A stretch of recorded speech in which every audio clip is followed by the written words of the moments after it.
For anyone who doesn't know me, most of you probably, my name is Hannah. I'm the Membership and Development Coordinator for the ISA.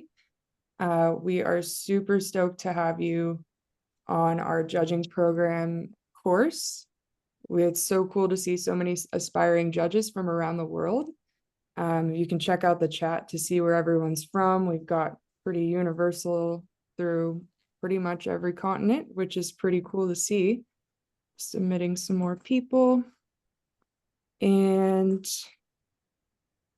great. So for those of you who don't know, the International Surfing Association was founded in 1964, and it's recognized by the International Olympic Committee as the world governing authority for surfing. The mission of the ISA is to make a better world through surfing and to promote, develop, and lead surfing in all its forms worldwide while connecting the global surfing community and driving accessibility and universal participation. It's our pleasure to welcome so many participants from different countries to join us in carrying out this mission. You all registered for this course using ISA Source, so hopefully you've had a good experience so far using the platform. It is recently launched as of last year, but we are super excited to continue to expand the website to provide you with more resources in the future. There's currently a content library on there if you haven't clicked around yet. And from time to time, we also offer different webinars on various surfing related topics. So be sure to keep your eye out for the promotional emails for future webinars that you might be interested in joining. And I'm sure you've all logged into the course using Source, but if I can just show you what to do, I'm going to share my screen. Hopefully you can all see it. This is the course page. Once you're logged in from your dashboard, you'll be able to find the course page. You're going to keep going back here to get your resources and submit your paperwork. So from the course page, you can click on the Documents tab here, and you can download, if you haven't already done so, the judging manual, the workbook, and the hours log to where you can, once you start getting experience, make sure you're tracking your hours. Throughout the course, Eric's going to explain the workbook and everything. But once you've completed that, if you go to the Participants tab, you can upload your documents here, and then he'll be able to review them. So you click Upload, and once you've filled out your workbook, you can upload it back here in the source. Then Erik will be able to see that, check it off, and wow. And confirm your certification. And then once he assesses you, we will be able to send your cert out directly through Source. You'll get an email that your cert has been sent, and you can download it from your dashboard. So that's the course page. You've already all seen it, but I just wanted to make sure everyone knew how to navigate that. So I'll stop my screen share. And without further ado, I'm going to pass this on to your ISA course presenter, Erik, who is the ISA's technical director. You're going to love hearing from Erik. He helps run all of our international surfing competitions, and he spent countless hours in the judging tower. So it's an honor to introduce Erik. But if anyone has any technical questions following up with Source and everything, you can reach out to me via email. I was already on the notification email, but I'll put my email in the chat again just in case. And yeah, so if you have any trouble with Source, just send me an email. But without further ado, I'm going to pass it over to Erik.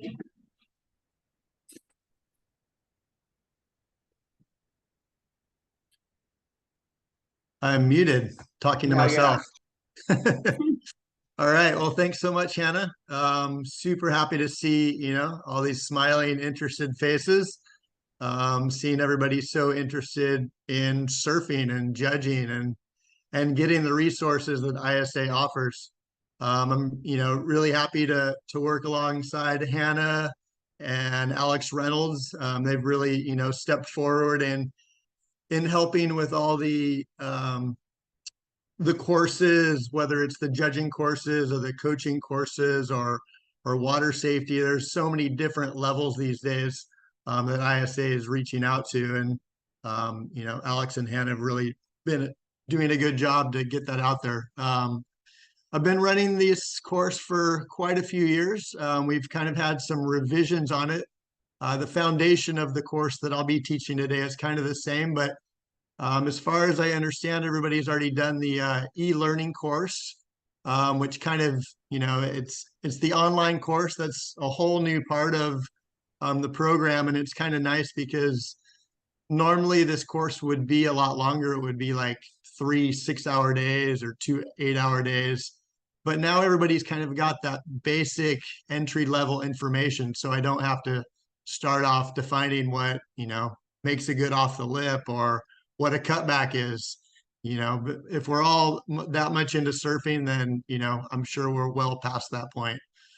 So it makes it a lot easier for me to kind of get more into the details of the program and be able to do more comparisons, more judging details and stuff like that.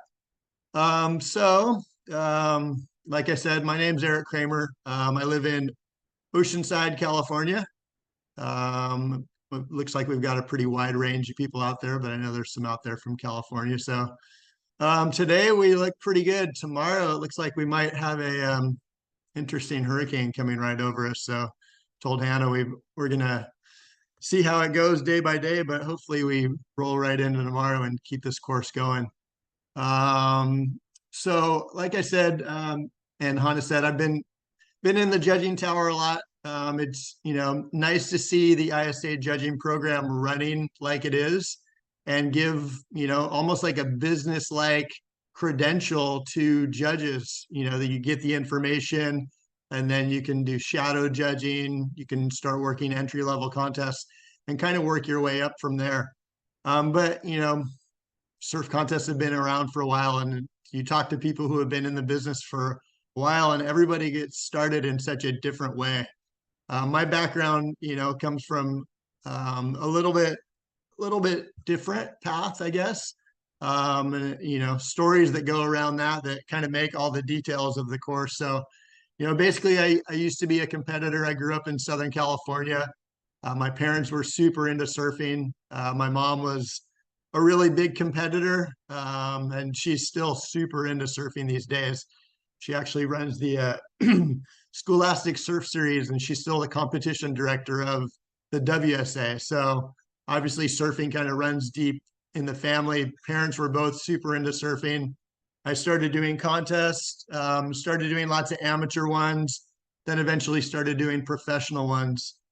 So kind of got that background as far as being a competitor. And that's another really good thing about this course is it's not just for judges. It supplies like a wealth of information that you can apply in so many directions and not just judging. Like I've done this course for competitors and they're like, wow, if I would have known all this information when I was really into competing, it would have been a whole different story. So like I said, my background came originally from being a competitor.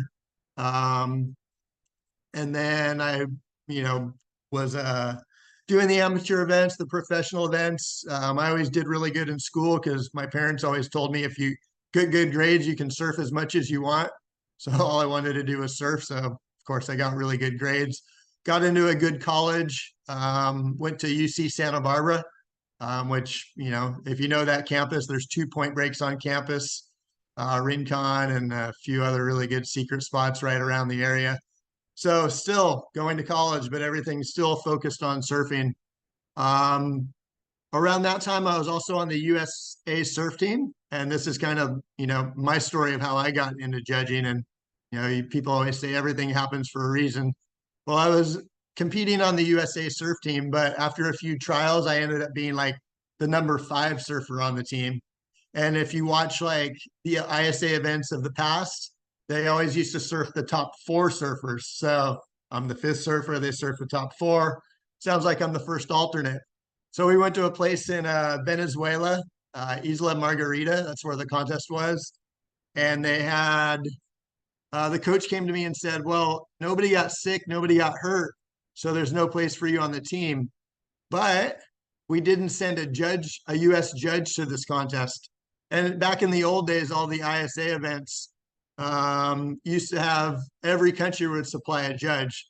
So Team USA didn't send a judge. I said, yeah, sure. I'm a team player. Put me in. So they put me in, and there was a WCT judge that was the head judge, and he trained me and kind of coached me through the event. And then at the end, he said, wow, you were one of the best judges on the panel. You should really think about doing this. And I was like, yeah, right. Last thing I wanted to do was become a judge. I just wanted to still surf and compete and follow that path. And then when I got back to California, I was now surfing just professional events. And all of a sudden, all the amateur events wanted to start hiring me, the WSA, the NSSA. And all of a sudden, it was like, wow, cool. This is kind of a cool little gig. I'm going to college, surfing professional events, and judging all the amateur ones. So that was basically how I got into judging. There was no course back then.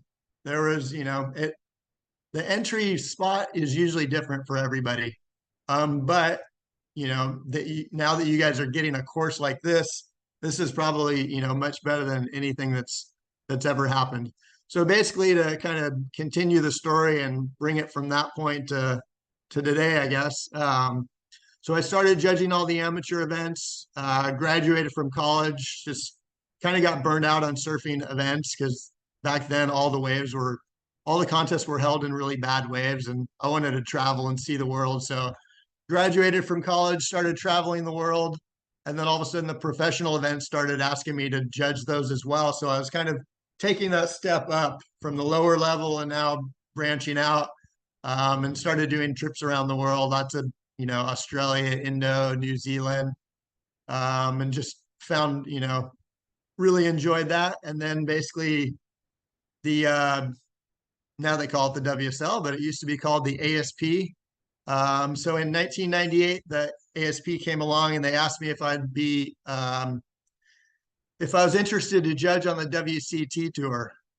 I could be the USA judge for that starting in 1998. And I was like, yes, please sign me up. Because I'd been working, smaller events, working in surf camps, doing everything I can surf related to raise money to go travel. And now I was like, wow, you're going to pay me to go travel? And so I thought I had the best job in the world, and everybody told me I did. And actually, it was amazing for a while. But after a while, I realized it wasn't like traveling on your own. People were like, oh, but you get to surf all the best waves. I'm like, yeah, but the judges only get to surf when it's too bad to run the contest. I'm like, yeah, but you're getting to travel to all these spots. I'm like, all I really know is the contest site and the hotel, and the contest site and the hotel, and I'm on a plane to the next spot. They're like, oh, well, you get to surf with all the best surfers in the world. Like, have you ever tried to get waves off the best surfers in the world? They usually don't give you a lot. They're like, well, you could have just a normal desk job. I'm like, 100%, no regrets. And so I basically, judged at that highest level, the WCT level for the ASP, from 98 to 2008. And I was lucky enough as well to be the head judge of the women's tour for a few years. So I, got to run those events, and those were really exciting times. But then after, 11 years on the judging tour, it got to be a little bit of a burnout as well. I had lots of good experiences that came at me along the way. I met my wife down in Brazil. We got married in Saquarema. If you've ever seen that event, there's that iconic church on the point. We got married in that point. So it was really good. Learned Portuguese, learned a whole new culture.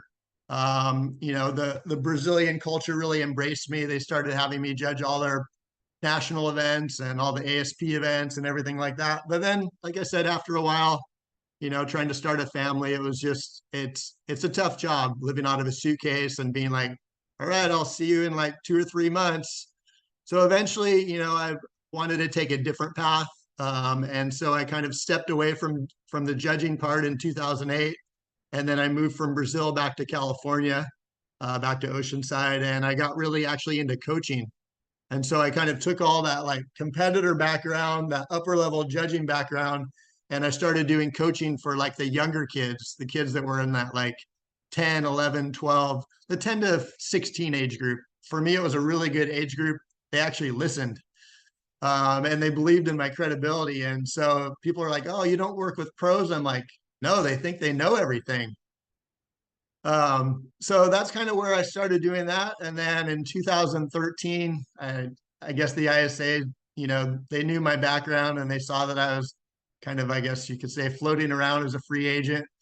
And then they brought me into their events and asked me if I would start directing their events. And it kind of went from there, and it kind of became, everything kind of fit into place because, I was still judging some events, but I was actually got more into directing the upper level events, the professional events that ISA was putting out. So then I kind of have actually still been able to keep the kind of coaching going for the younger kids. And it's, normally you can't really be a coach and a judge. It's definitely a complicated area to work with because there's definitely a massive conflict of interest. So that's kind of a no-no. But if you can avoid the conflict of interest, which is kind of what I've been able to do by working with really young kids and then coaching at a young level and then directing at a high level, I've kind of separated it all out. So it's managed to work for me, but sometimes I just kind of shake my head and wonder how it's all still happening. But what's very interesting about it is for me, as the technical director of ISA, Olympics came along and that was even the highest level.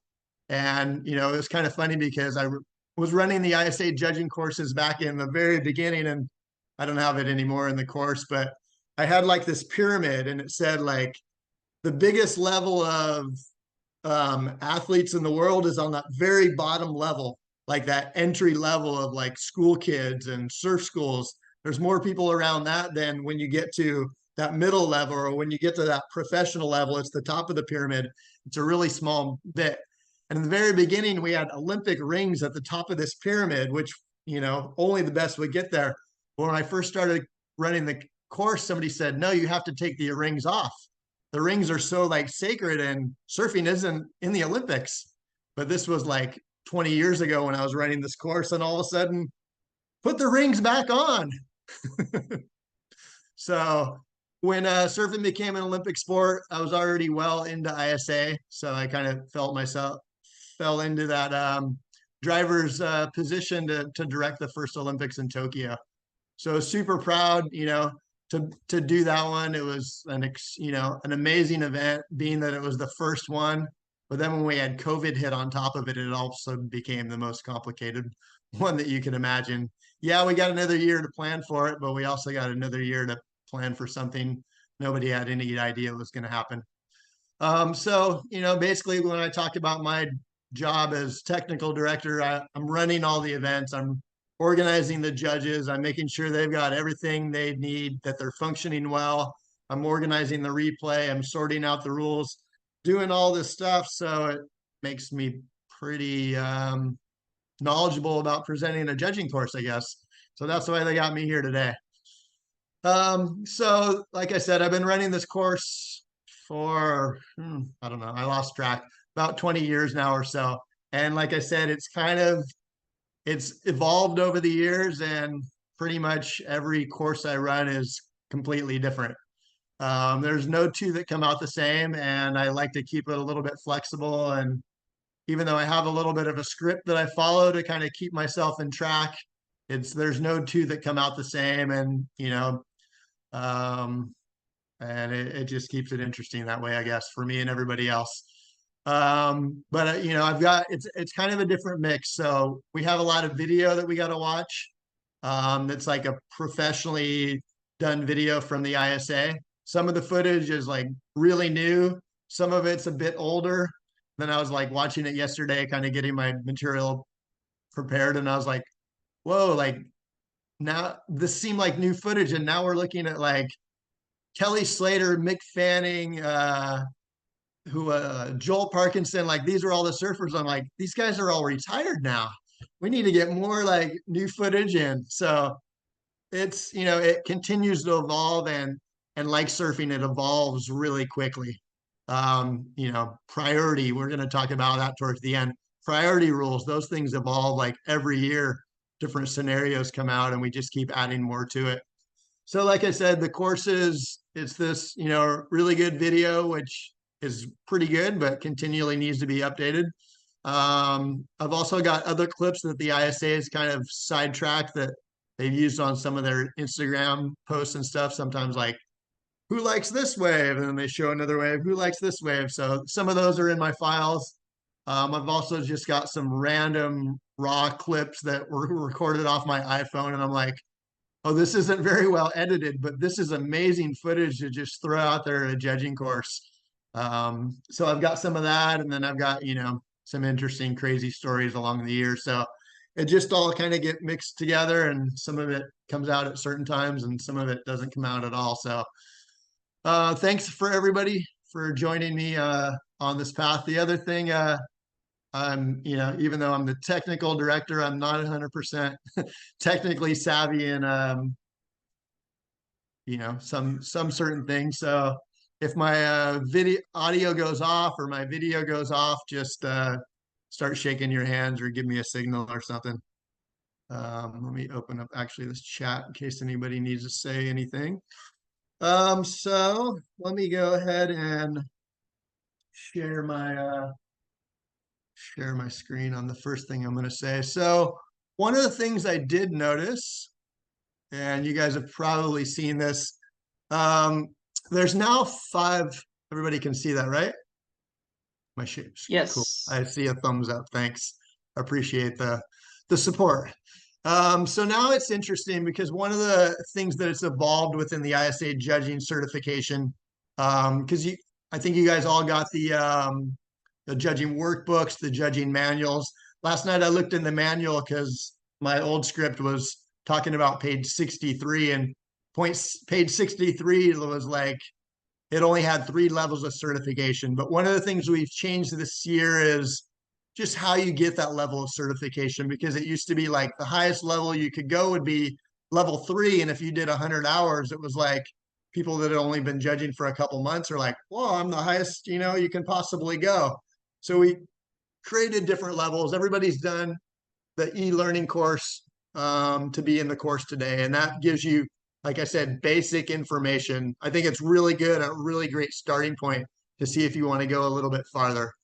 And then by doing the course that we're doing today, then everybody, once you send back your workbooks, we review that, then everybody gets level 1 certification. And that's basically what you used to get as well in the past by doing the course. So that kind of entry level kind of hasn't really changed too much. Add the 1 extra step. We did change the level 2. The level 2 requires 50 hours of judging experience. So it just means that, and that's not shadow judging. It means that actually at an event. So you just need your head judge to sign your logbook, sign the hours, the date, what event it was at. So that requires 50 hours. It sounds like a lot, but it's really just contests are so long. It's like 2 or 3 weekends and boom, you got it. Level 3 actually requires a bit more. That requires the 100 hours of judging. You have to have the level 2. And then once you do reach 100 additional hours, then you get the level 2. The level 4 is, or sorry, the level 3. I'm tripping over my words, but I think you guys all get it because it's up on the screen. Level 4, that would be the highest level that most people are going to get to. And that would require the level 3 certification, which was 100 hours. And then you need 400 additional hours. So, by the time you get to 500 hours, usually you're not really logging anymore. It's kind of like you've been doing it for years and you have validation of doing it for years. And then you just need, your national federation by then is going to know who you are as a judge, get a letter recommendation from the head judge. And that's how you get level 4. And then level 5 is basically, it's a level that's reserved for just the judges that are judging on the ISA World Championship panels, which basically includes the WCT judges and basically all the top level ISA judges. So that's kind of, when we created that one, it was kind of like it rewarded the people with their highest level, and it also created everybody that was on level 1, 2, 3, and 4 something to always work to. So there's always goals there, and if you really enjoy the path of judging, which it's amazingly rewarding to work with something that you like to do, but it's also not just like people are like, oh, you got the easiest job. You're just down there watching surfing all day or, watching people on the beach or this and that. And I'm like, yeah, you could define it as that, but it is really complicated and complex um, as far as like analyzing. When you really break it down, it's like you analyze every single maneuver on every single wave in every single heat throughout the contest. And by the time you add up all those details, there's a lot going on. And so, there's different traits, roles that make a judge a good judge. And I think that was in the e-learning, and we'll quickly go through it again. Um, so yeah, somebody had a question about if there's a limited amount of contests. It's obviously, and I've had to talk about this to other people because some people live in, countries like, Brazil or the United States where there's multiple contests going on every weekend. Like if you really want to get involved, you can go down and volunteer your time. Like people usually accept volunteers because they don't have to pay them anything. And that's sometimes the best way to get in, either volunteer your time. And if you're good at what you do, then guess what? They're going to invite you back and probably start paying you and entering you into the system. Or go down and, once you have your credentials and the knowledge, trying to do a bit of shadow judging. And that's, volunteering as well, but it's volunteering directly at the judging aspect. Now, if you're in a country, that doesn't have that many contests, you're definitely a little bit more disadvantaged. So I'd say the best thing is, you really need to be at those contests that happen during the year. If you're fortunate enough to get in, to be in another country and have that opportunity come, those are probably your best ways. Other than that, really have too much to offer. It's, some countries, like I said, are more limited than others. Let's see. So those are the level requirements. And I'm sure those are probably all in the ISA source somewhere. I haven't 100% gone through that thing like Hannah and Alex has, but there's lots of really good details in there. I've actually done a few other kind of courses. So let's jump into, let's see if this works. So I'm going to go ahead and get the video going, just kind of show the course introduction, and then we'll kind of get into the rest of it. So let's see if this works.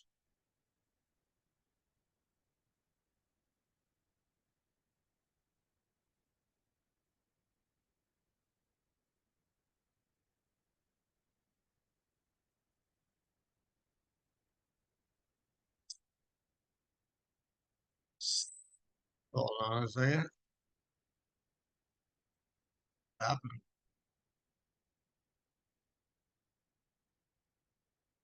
Hold on. Technical difficulties.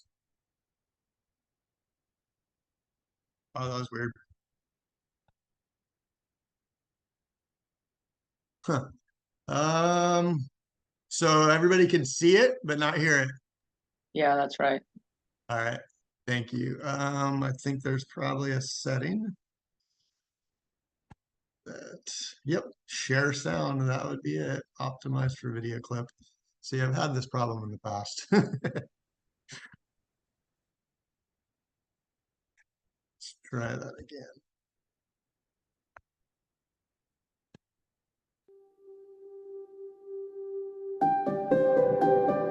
Yes. Yes.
role of a judge in a surfing contest is to decide which surfer performs closest to the criteria in a particular heat.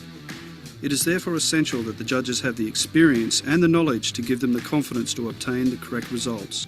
The improvements made in the sport of competitive surfing over the past years cannot be attributed to the improvements in equipment and increased levels of surfers' performances alone. The increased success of surfing as a competitive sport can also be directly linked to improvements and the refinements made to the competitive rules and the judging criteria. The competition system is only as good as the people who are charged with the responsibility of determining the outcome of the competition, and they are the judges. All right.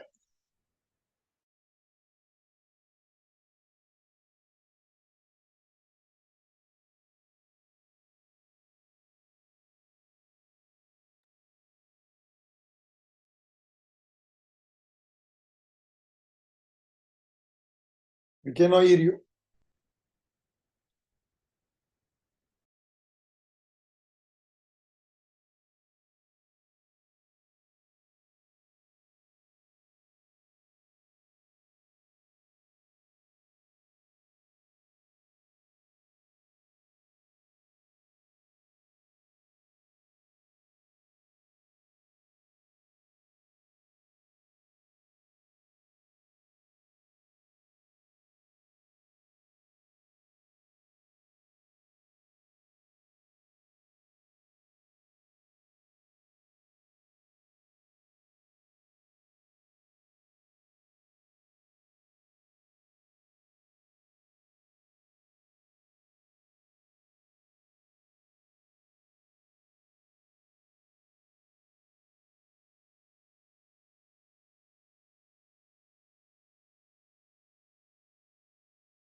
Hey Eric, if you're using an external microphone, you might just want to plug it out.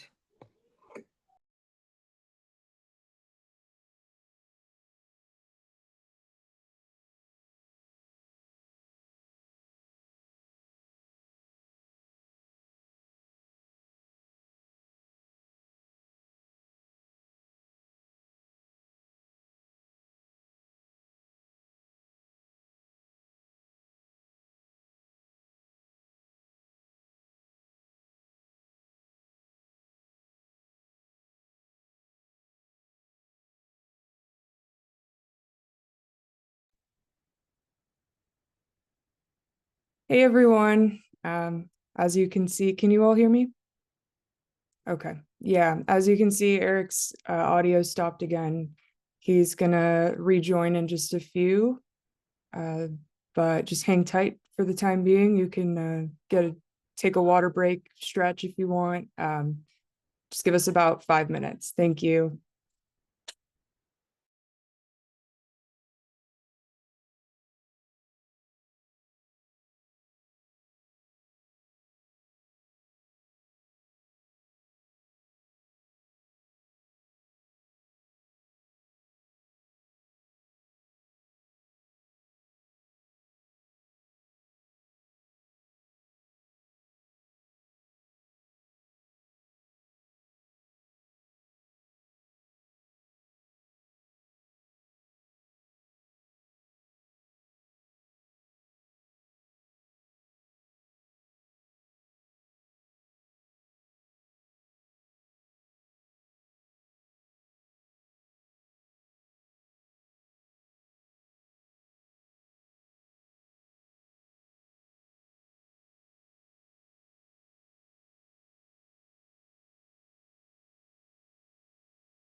Well, you can probably hear me now. Oh, wow. Well, I'm going to hang up with you, Hannah. And apologize to everybody. Normally my Zoom works 100% correct, but as soon as I came back from that video, it looks like my audio went down. So normally everything works perfectly, but the day that you're trying to run Murphy's Law, I guess, right? Let me go ahead and get my things back reopened again. Give me 1 second.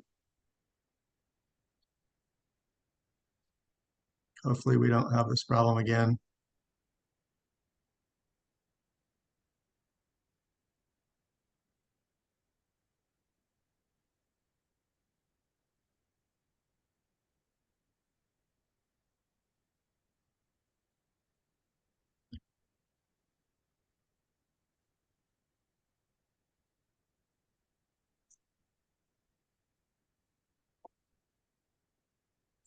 So, like I told you guys, every course I run is completely different.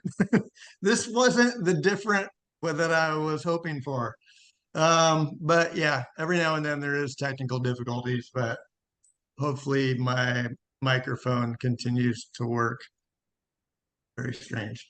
All right, well, let's go ahead and I'm gonna show it. I'm gonna risk it and I'm gonna show another video. Same video, we're just going to carry on and it'll take us a little bit into maneuvers.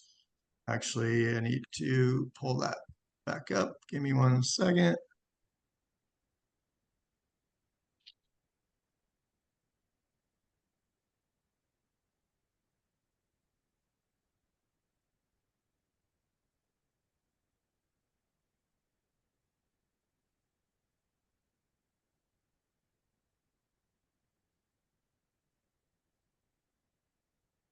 All right. Anyway, in the meantime, I think Hannah is busy troubleshooting, hopefully finding a solution if this happens again. I'm going to go ahead and show my video. It seemed, I'm hoping that's not what kicked it off before. But let's just give it a go. So in the e-course, I know we talked a little bit,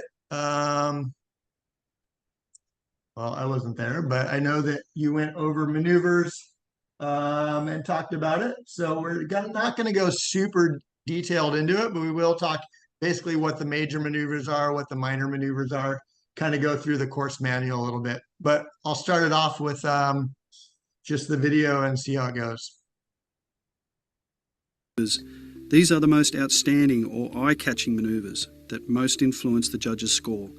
As with all the manoeuvres though, the judges look at the degree of difficulty of each manoeuvre. With each manoeuvre, the judges look for visual signs that determine how well the manoeuvre was performed by the surfer. When scoring a re-entry, the judges look for visual signs that determine an average re-entry from an excellent re-entry. With high-scoring re-entries, the judges are looking for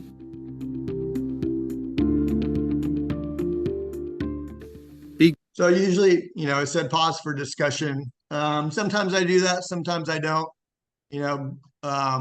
Basically this course was founded out of Australia.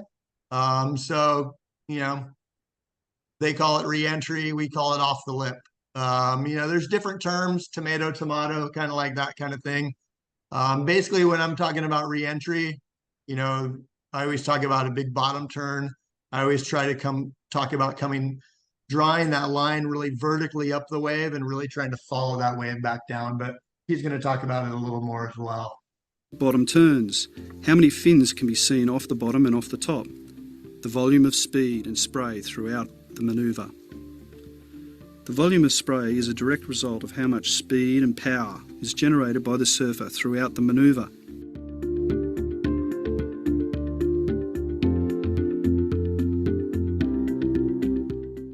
With high-scoring cutbacks, the judges are looking for visual signs that determine an excellent cutback.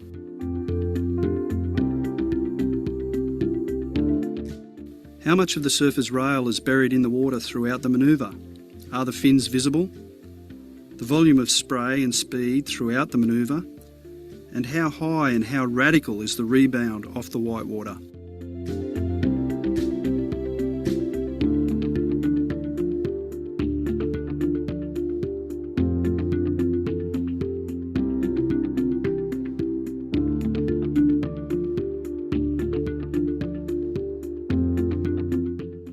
With high-scoring floaters, the judges are looking for visual signs that determine an excellent floater.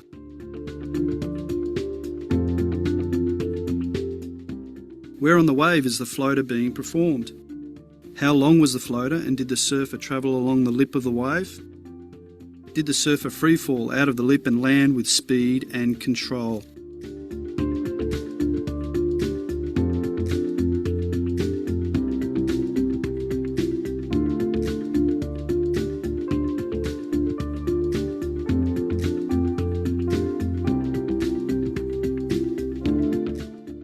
High-scoring carves, the judges are looking for visual signs that determine an excellent carving top turn.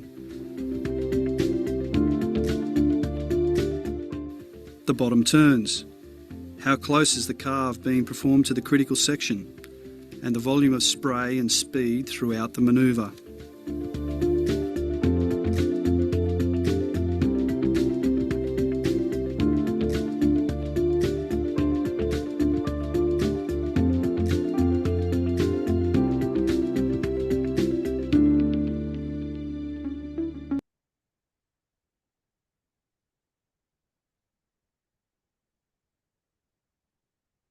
All right. Oh, my microphone's still going. Psyched. Probably knock on wood here. All right. So that was just a little brief layout on some of the maneuvers. Like I said, we're not going to go too deeply into that. Actually, pull something up here. I'm gonna go into the manual. But I got to reopen that. Second.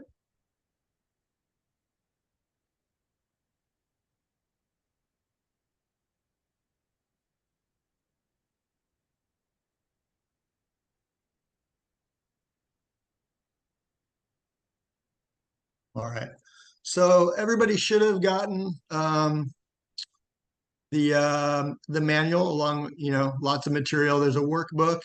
There's we'll get to in a few minutes. And then there's the manual that goes along with it.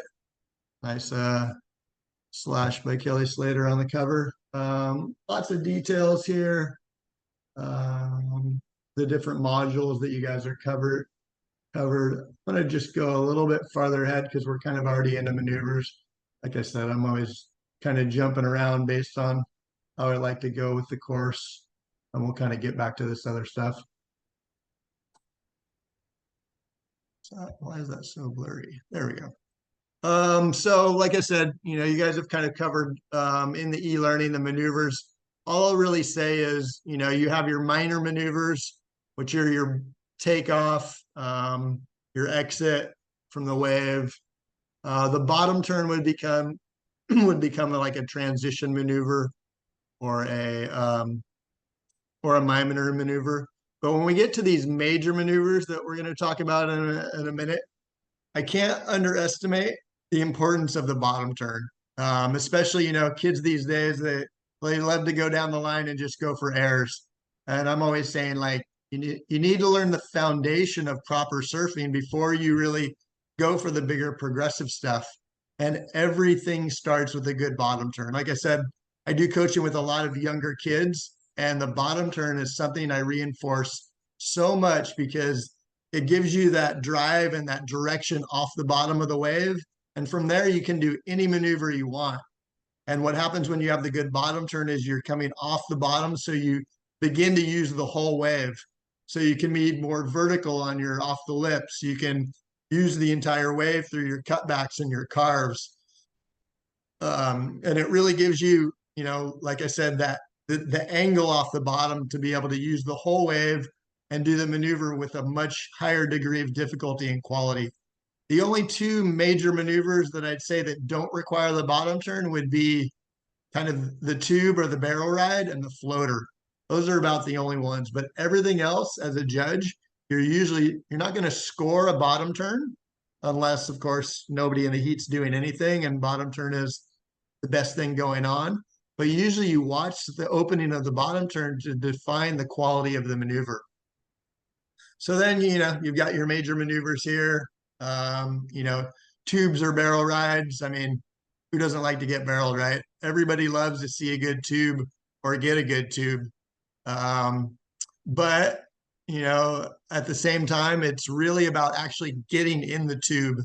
I run a Grom camp down in Costa Rica every year, and I always say like barrel fever amongst the young kids. It just runs rampant, and all they want to do is pull in on every little tube they see. And sometimes I'm like, you didn't get barreled, you got like a pocket tube, or you're in great position. Go for the maneuver. The tubes are scored, and they're scored highly when you have that clean entry, that clean exit, and you're in the barrel for a long time and you come out cleanly. The hard thing about judging barrels in contests is when you have a whole bunch of maneuvers, it's a day full of maneuvers, and then all of a sudden somebody gets barreled. Then you're like, whoa, how do I compare that barrel, which, whoa, that's the emotion, the wow, that's the icon of surfing. And how do I compare that to everything else that was going on? But you still really need to look at the details of that tube ride that make it a good tube. It's a lot easier when you're, for example, at an event like the Tahiti Pro, which just finished a couple days ago. I was actually down there for almost the entire event, so it's always exciting to see that event go down. But that is pretty much a tube riding contest. So the judges, yeah, there's some maneuvers going down, but it wasn't epic Tahiti this year by any means, but the maneuvers, when people just did maneuvers on the wave, they didn't really get that good a score. And when they got a good barrel, they got a good score. And then the judges are comparing barrel to barrel. It's really hard to compare, a contest where you got a whole bunch of maneuver waves and all of a sudden there's a barrel wave. But when it's barrel after barrel after barrel, now you're like, okay, that's a fair barrel and that's a good barrel. Where when you see one barrel on an entire day and you're like, well, that was the only barrel of the day, it must have been good. You still got to look at those fine details in it.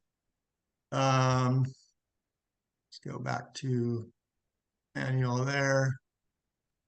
So you have your other major maneuvers, your aerials, your cutbacks, your re-entries, your tail slides, then your minor maneuvers. So, basically the main thing, like I say, you're looking at, and I always say it, it's like you have your minor maneuvers, your major maneuvers, but when you're really looking at judging criteria, you're looking at the quality of those maneuvers. So you need to look and analyze what defines a good cutback. You need to look at what defines a good off the lip, what defines a good tube ride, because it once again, it really depends on the level of the contest that you're judging, because the quality of surfing you're going to see at a entry level scholastic contest is going to be much different than what you see at a professional event. So sometimes just, any cutback, whether it's a good cutback or not a good cutback, you're comparing to what everybody else is doing. So if everybody else is just going down the line and going straight, and somebody does a really bad cutback, well, you're going to score that cutback really high.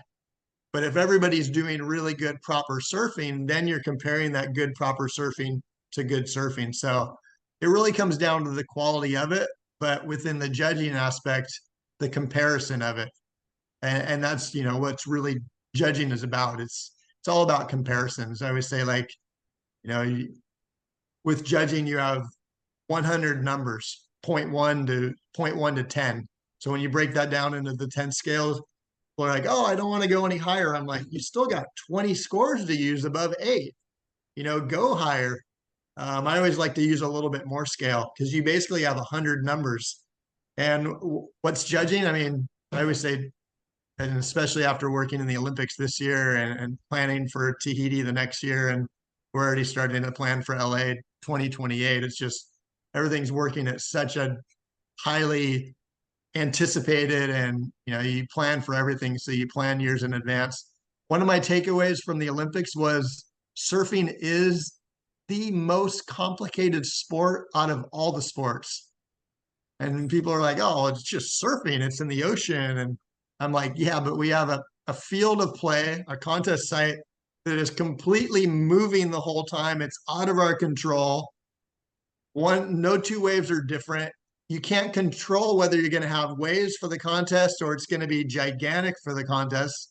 So you can't control your field of play and all these variables. No two waves are the same. Some people like this, some people like that. And then on top of all that complication, guess what? We throw a subjective judging criteria on top of it. What could, I don't know any, when I think about it, I can't think of any other sports that are more complicated. Like you have the rowing and stuff like that. They're on a field of play that changes, but guess what? They cross the line and they win. And then you have those other subjective sports like, gymnastics or something like that. Subjective in their scoring, but their field of play doesn't change. So anyways, I always tell people like, you don't worry, if you're a competitor, you're going to lose a lot. And just remember, you picked the most complicated sport out of all of them. But that's why we love it, because it's so challenging and it's never the same. And that's, one of the joys that I find in surfing. And I think a lot of other people do too. So back, this is one of my sidetracks off of what I was talking about. But as far as, like I say, the details that go into that judging and that comparison, you're really looking at the quality of it. But then once again, it depends on the contest that, you're judging and the, we're talking about major maneuvers here, but some of the minor ones, if it's your first contest and everybody's going straight in the whitewater, well, distance isn't in the criteria anymore, but if everybody's going straight in the whitewater, sometimes you gotta, those entry level events, those are the hardest ones to judge. And that's why it's challenging to get into judging, because you're watching the WSL and the ISA and you're watching all this crazy high level surfing online. And then you want to go and judge your first contest and like everybody's going straight in the whitewater. And you're like, oh, how do I separate that? That's the biggest challenge sometimes. So then you start going, well, the person who, like back when I was competing, it used to be like distance of ride happened to be in the judging criteria, but now it isn't. So if you get a long ride, it doesn't matter. But if everybody's going straight in the whitewater, the person who goes straight in the whitewater for the longest amount of time might be surfing with the most degree of difficulty. It kind of factors in sometimes, or somebody might be going, angling on a wave versus going straight. And these are all factors that when you break it down, they're just an indirect comparison of degree of difficulty, which everybody knows is in the judging criteria. That was in the e-learning course. And like those minor maneuvers that I'm talking about, like the bottom turn, or if we're talking about like longboarding, cross-stepping, it's kind of a minor maneuver, but everybody's going straight. Cross-stepping kind of becomes the best thing. So these minor maneuvers, like I said, they really don't factor in, but they can depending on the level of contest you're in. But looking all back to that, it's really the quality of the maneuvers. It's quality of maneuver over quantity of maneuver. It's also quality of wave selection over quantity of wave selection. Let's go ahead and let's see. Everybody should. Let me open a page here.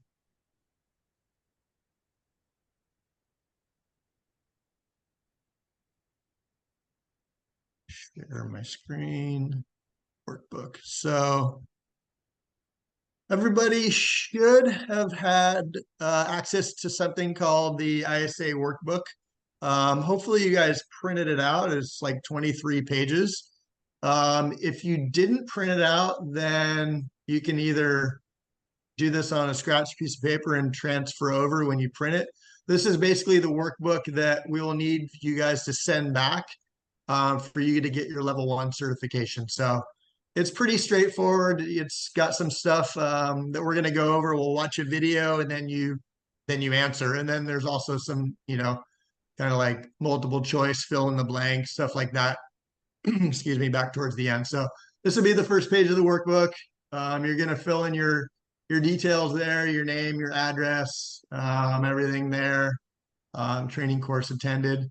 And then we're going to get to interactive exercise. It goes like 1, 2, 3 on down. But right now we're going to get into interactive exercise 1, and that will be off the video. So let me go ahead and basically you see, interactive exercise 1, tube rides. Which is the best one and why? Tube 1, tube 2, or tube 3? So those are basically going to be your choices. And the interesting thing about this, course and these interactive, I really like them. And with, like I said, judging is so subjective, and some people like apples and other people like oranges. Some people like a really good tube ride and some people like a really big aerial. That's, that's the subjective part of the sport. And so when you watch a lot of these interactive exercises, it's not to say like if you chose tube 1 and everybody else chose tube 3, or I say I like this one or that one, there's no really wrong answer. It's just you're giving your opinion, and that's what you are as a judge.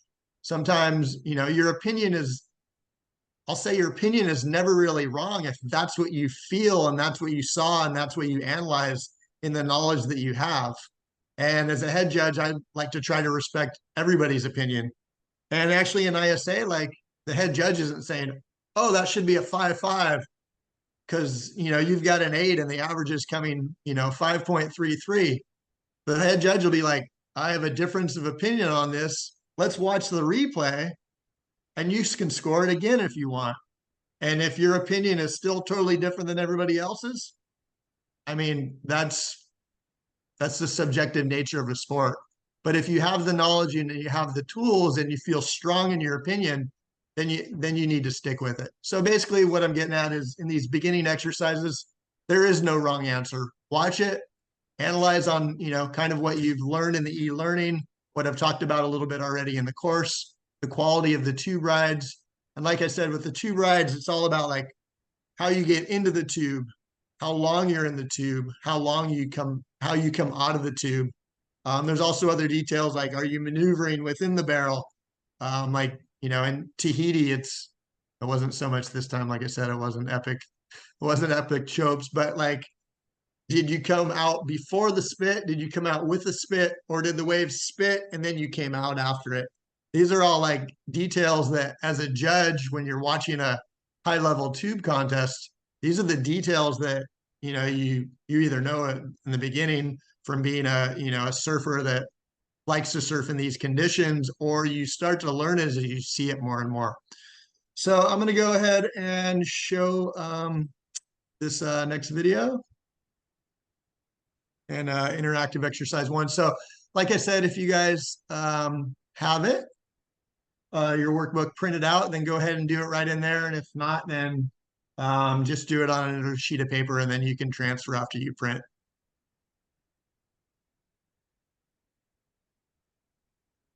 Is the tube ride. When scoring tube rides, the judges are looking for: is there a manoeuvre that sets up the tube ride? How deep is the tube ride? Is the surfer completely covered up? How long is the tube ride? Is there manoeuvres being performed in the tube? And is it a clean entry and exit from the tube? The following footage is of 3 different tube rides. Remember what the judges are looking for. Watch and compare each tube ride and decide which is the best one. So exercise starts now.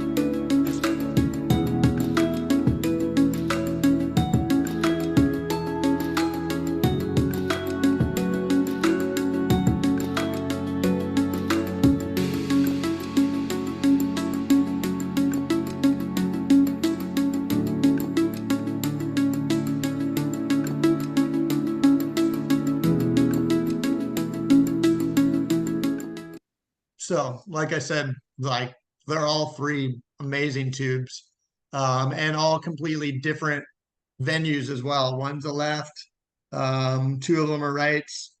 Another interesting point, just while we're on a pause, I always get the question like, what do you score higher, like backside tube riding or front side tube riding? And we don't really score one higher or lower just because you're a goofy foot or you're a regular foot. We still look at the same details. Time in the tube, how you got into it, and, was it a clean exit? But it's regardless, because, some people have a challenge to get barreled on their backside on the, and other people are like, so, some people are thinking, oh, I'm not a very good backside tube rider. So that, that's way harder to do. But then, when you get to that upper level of the sport, a lot of those guys are like, oh, I like to go backside tube ride because I can stall better with my body in the wall of the tube, and it allows me to get deeper. So it's not really like we can, say one's better than the other. We still look at the same details. So just a few side points. So I'm going to unpause it. They're going to show those tubes again. You guys get another good look at them. The good aspects of this tube ride are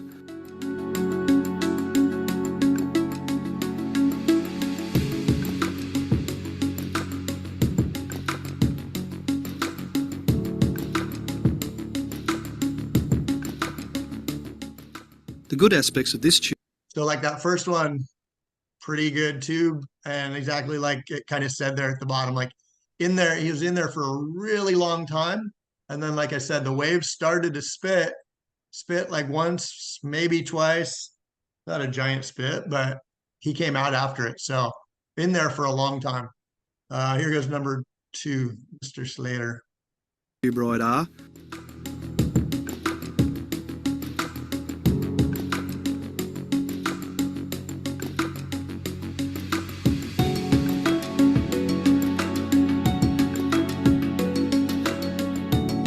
good aspects of this tube ride are. Sorry, didn't pause that good enough. So number 2, pretty epic as well. I mean, what I like about that one is as he's falling onto the lip, he's already pulling under the curtain. So he's in that thing from the start, and he's in it for a really long time.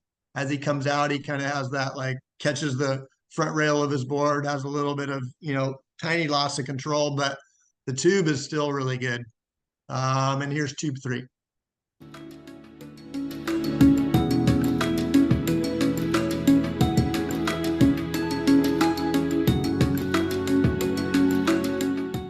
The highest scoring major manoeuvres are the most outstanding. So that was the, he's going to play something else here, but just to analyze on tube 3, for me, I like that one as well. Really long time, kind of actually maneuvering and pumping inside the tube. And he goes through like 2 or 3 sections. The only thing I didn't like it is he didn't really come out so much the mouth of the tube, but it's because the wave was closing down and he had to force his way a little bit more through the bottom. But An eye-catching not so much like a loss of control or anything like that. It's just the only place where the exit was. And then I know that was the end of the tube riding exercise, but there's a wave or 2 here just to end this section. manoeuvres. They have the biggest influence on the judge's score, but as with all manoeuvres, each judge should always evaluate the degree of difficulty.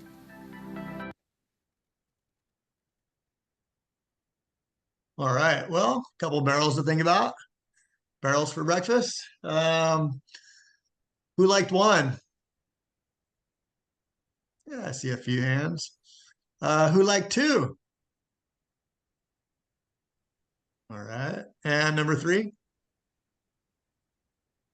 Cool. Yeah, I always get a bit of a mixed panel. Like I said, there's really no right or wrong answer. It's, like I said, just most important that you are analyzing with the resources and those details. Everybody always asks, well, what do you like? For me, I like 3.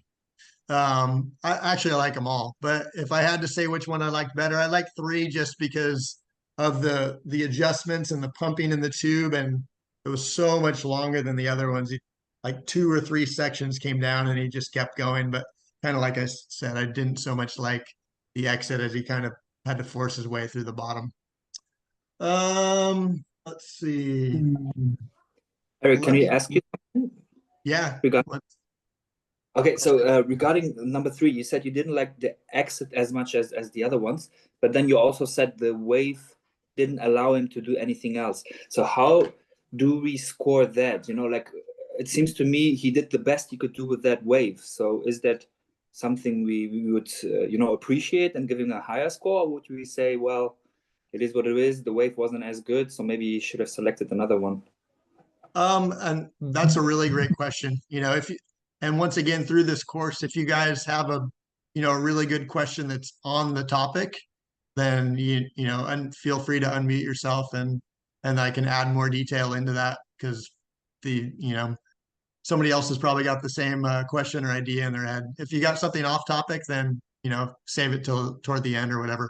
But as far as your question, you're going to score it for what he did. You're maybe not going to go as high in the scale as if that wave continued to stay open. Like maybe you're going, just to throw out numbers, you're going 8.5 for that barrel, and you've still got 15 scores above it to where you can go higher if that wave continued to peel and he came out cleanly at the end, and then you're going, 9 or 9.5.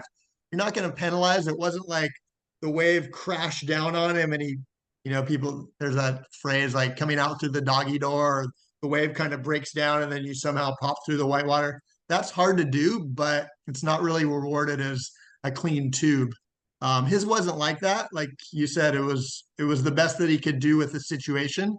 So you're going to score what he did. And sometimes it's like, okay, it's missing one component, but does that maneuver overcompensate with other areas? For me, going through 2 or 3 sections for that long, and then the pumping in the tube makes the quality of that really high. Sorry, trying to get my hands on the screen.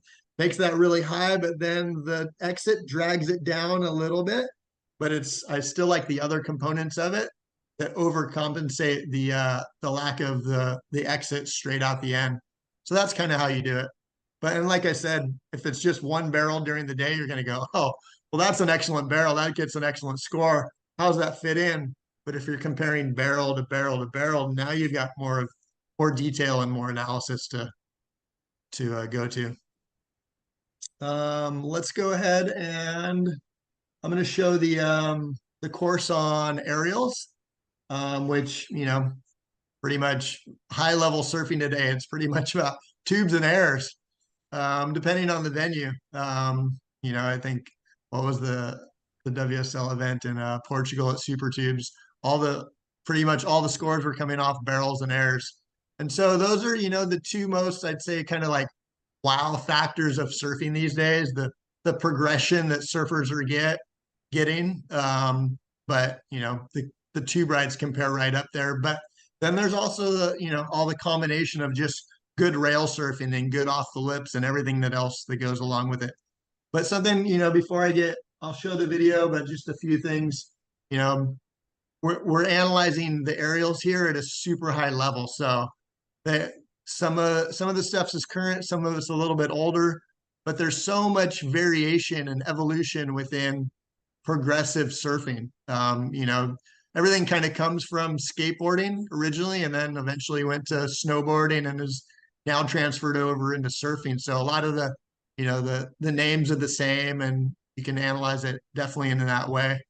But when you're, like I said, more at that entry level contest, not a lot of times is there aerials going down.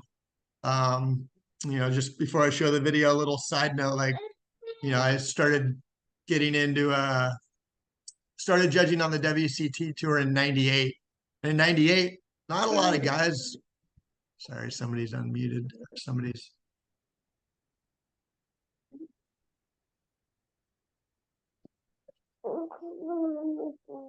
Got their mic open. Who's that? All right.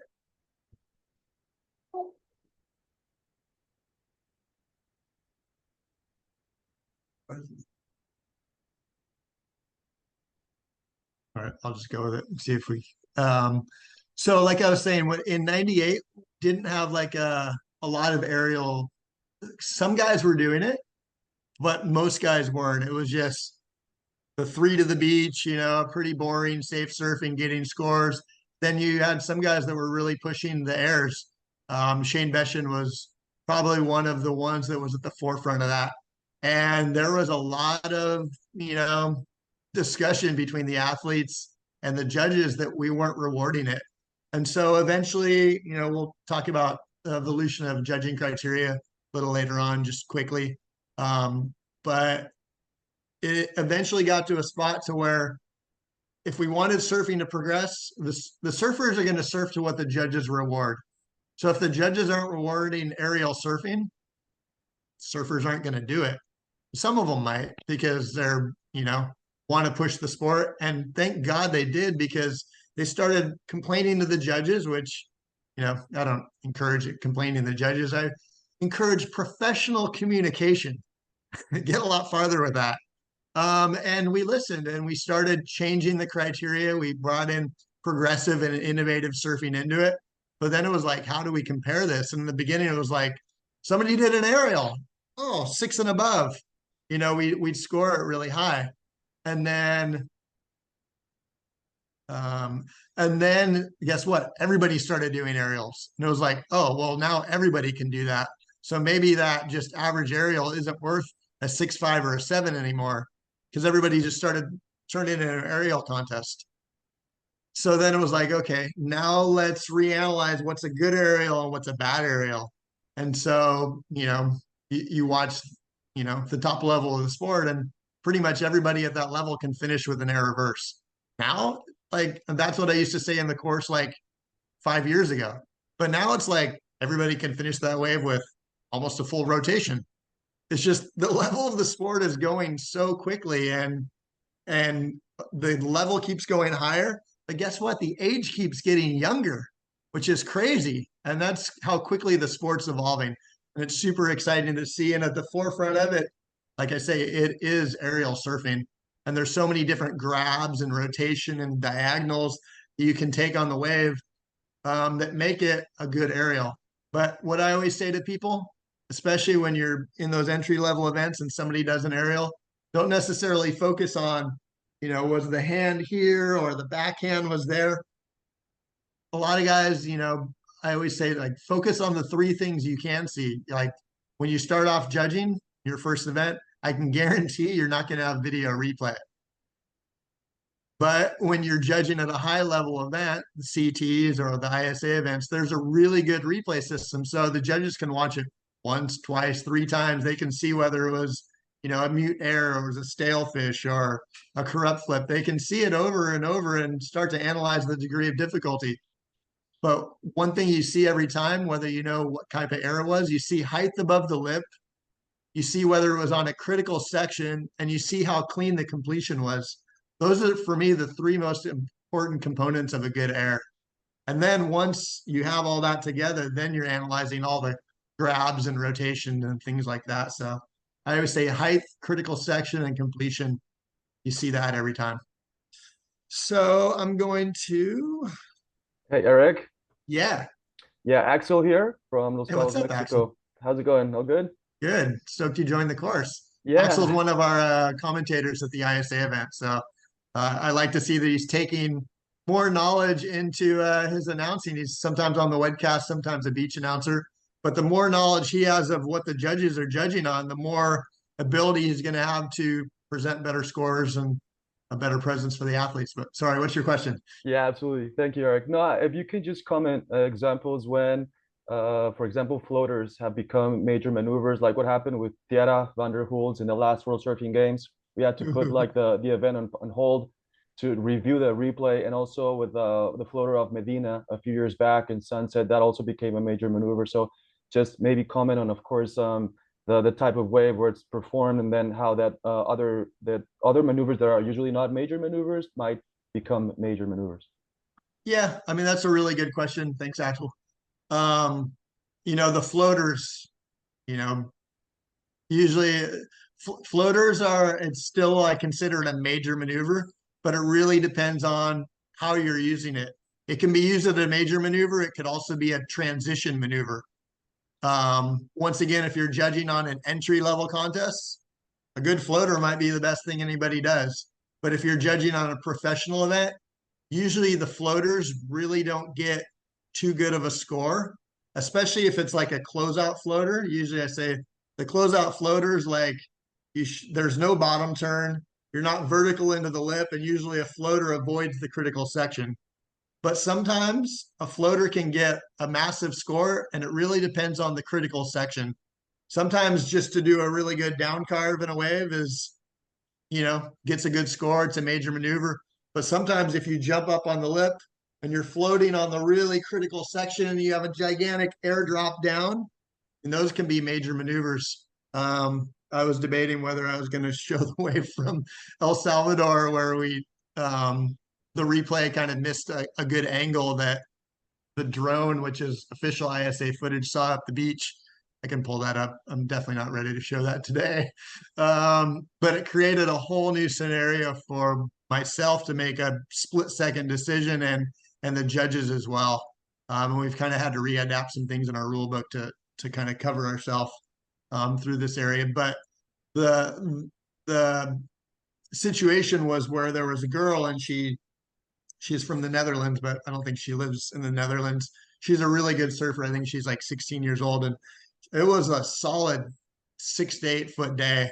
Bocana on the right, and she came off the bottom and did like a floater, was on the floater, and then they like did the rock and roll floater where she kicked the nose high and the tail was dropping, and she airdropped like 6 feet to the bottom. It was super intense, and from our angle, it looked 100% incomplete. And from the other end of the beach, it was 100% complete. So we had some issues there to sort that out, and we can go over that tomorrow.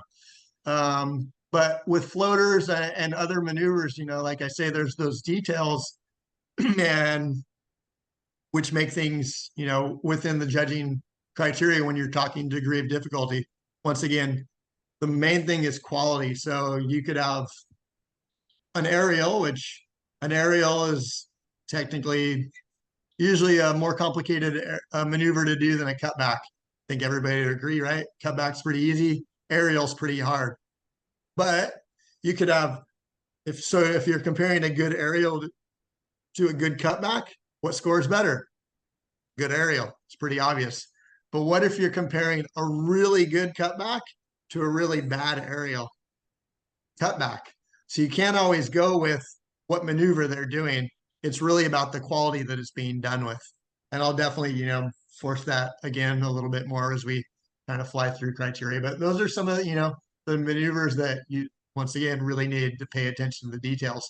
So when you get to the aerials as well, like, you know, something I've kind of noticed and I've seen come out in the judging criteria sometimes, like I said, height above the lip, it's obvious. Critical section, obvious. Control, like, did they actually make it and ride out of it, or did they make it and they were on their feet and they got stuck behind the wave? And well, yeah, they were still standing, but they couldn't ride out of the maneuver. That would be the control factor. Or did they make it, but they were like rolling down the windows to make the maneuver? So those are the factors that's, you know, going to play out. And one thing that I kind of see as well, like sometimes there's really, you know, hard aerials that are done, like a shove, it's really hard to do, where you do the aerial and then you land switch foot and you kind of switch it around. But usually those are all done in the flats of the wave. And a lot of times I see those not get scored as the degree of difficulty is extremely hard. But once again, there's no height above the lip, and usually there's no critical section. So sometimes the things get a little bit lost there. But once again, looking at the quality, that's what's most important. I'm going to go ahead and share my screen, and we're going to get into aerials. I think it's about 6 minutes or so.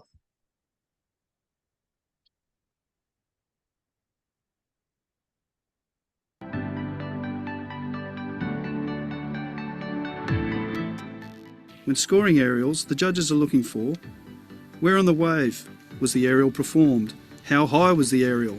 Is there any rotational and technical aspects to the aerial? Was it a clean finish and landed with control? Was the aerial completed by the surfer riding out of the manoeuvre?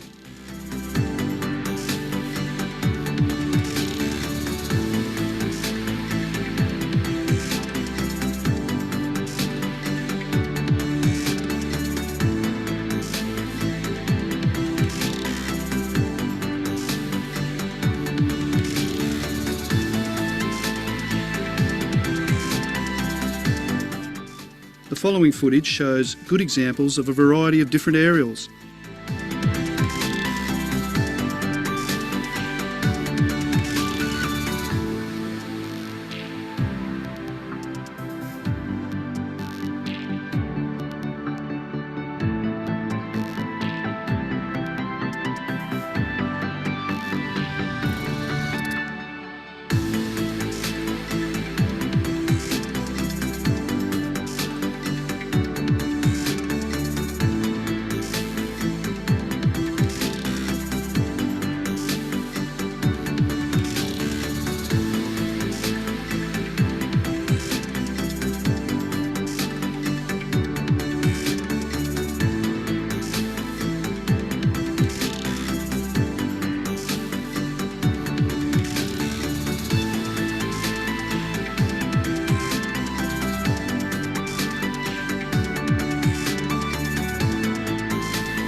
There are some technical aspects that need to be considered by the judges when scoring different rail grab aerials, such as where on the surfboard was the rail grab and how long was the surfer holding the rail.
Another aspect that judges need to consider is that aerials can be performed on 3 different rotating planes: horizontal, diagonal, and the vertical. Obviously, the diagonal and the vertical rotated aerials are the rarest and the most difficult to perform and should be scored appropriately. There are new variations of aerials being practiced and performed by the elite surfers of our sport. As our sport continues to progress, it is absolutely crucial that the judges can recognise each new manoeuvre and the degree of difficulty of that particular aerial manoeuvre.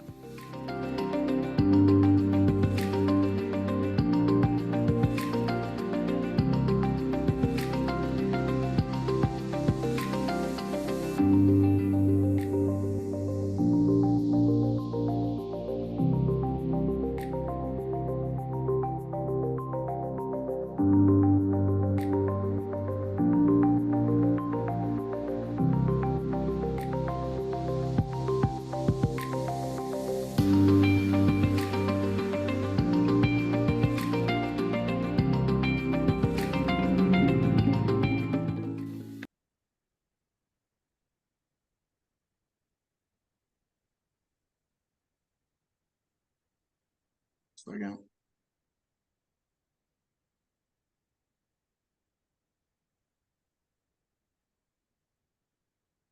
All right. Well, pretty extensive, lots of airs covered there. Like I said, those are usually what you're going to see at the top level of the sport. And it's good to understand all those different dynamics on the grabs. It's in the, go ahead and pull up the workbook here. The workbook is interesting. I like it because it has a lot of has a lot of those details that the video you see it and it's happening, but when you get to actually look at it, I like to see like the surfboard, you can see where the hand is. And it's interesting because some maneuvers, what was it? I had somebody send me a clip the other day and they're like, the girl's like, she's a professional snowboarder.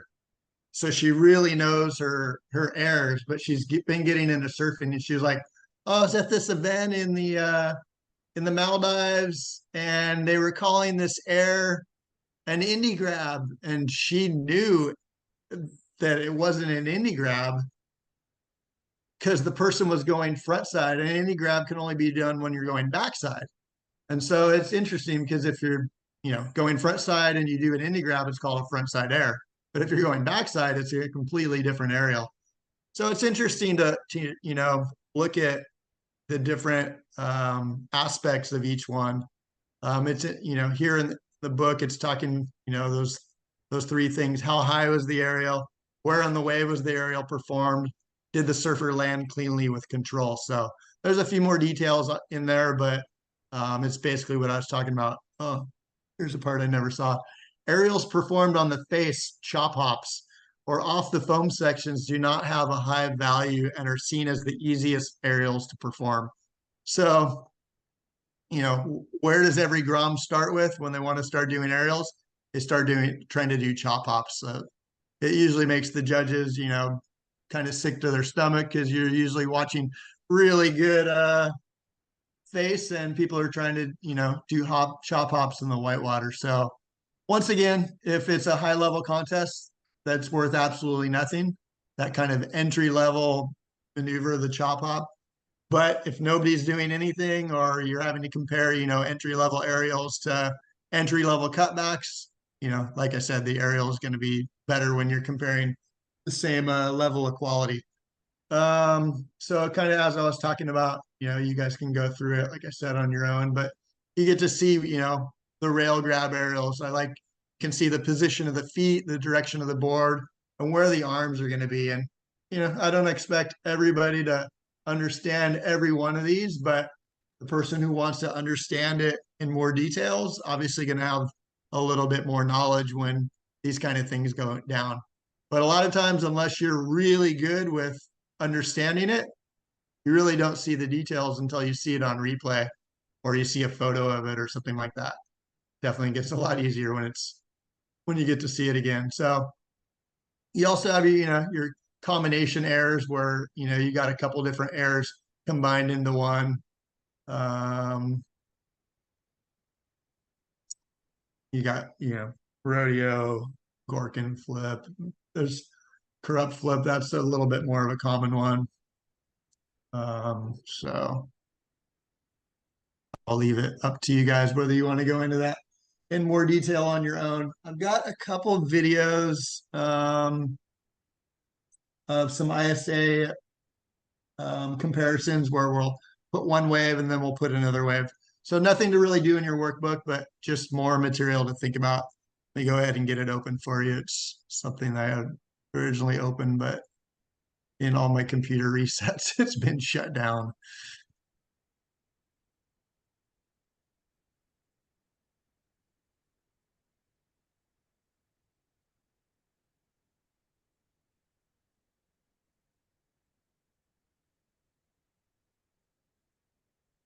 All right.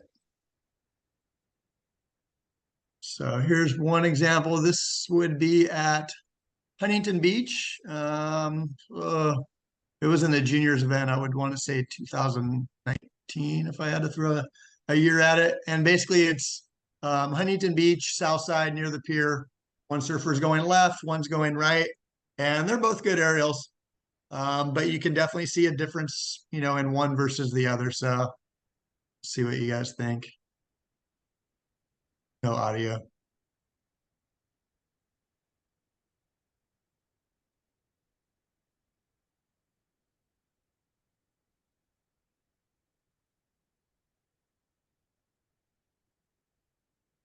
So quick and to the point. Who liked the first one in yellow? Few people. Who liked the second one in red? few people. So that's good. We get a split decision.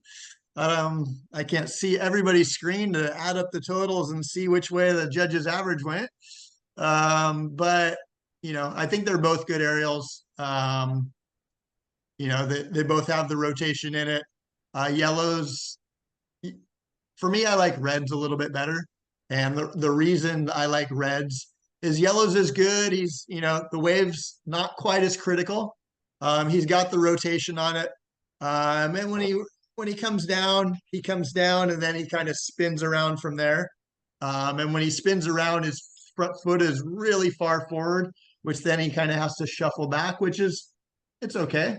But then if you're comparing 1-to-1, red's wave is more in the closeout section, so it's just got a little bit more steeper critical section to it. And when he does the air, he gets enough rotation, and then he lands in the flats. And this is, you know, a good question that I get all the time, like, well, isn't a proper aerial one where you land in the, you know, the sweet spot or on the lip and ride out? Like, isn't, you know, normally when you do an aerial, you don't try to land in the flats. You usually end up, you know, buckling your knees or something like that. But if you do land in the flats and you pull it off cleanly, it's definitely harder to do than landing on the face of the wave where the whitewater is kind of, you know, squishy or kind of cushiony to kind of pad your fall. When you hit the flat water in the flats, like, it's major instant. Yeah, I'll show the video in just a second. Again, you guys can see what I'm talking about. But when you land in the flats, it's really hard. You hit hard water and there's no give. And normally that causes people to fall off. But if you land it with complete control, that would be a harder degree of difficulty. So I just like the projection. I think red had his tail go a little bit more higher, landed in the flats. And then when he landed, his feet were already in the spot. There was no like trying to kind of get back into it. So I'll show it again, see if anybody picks up on any of those details when you see it a second time.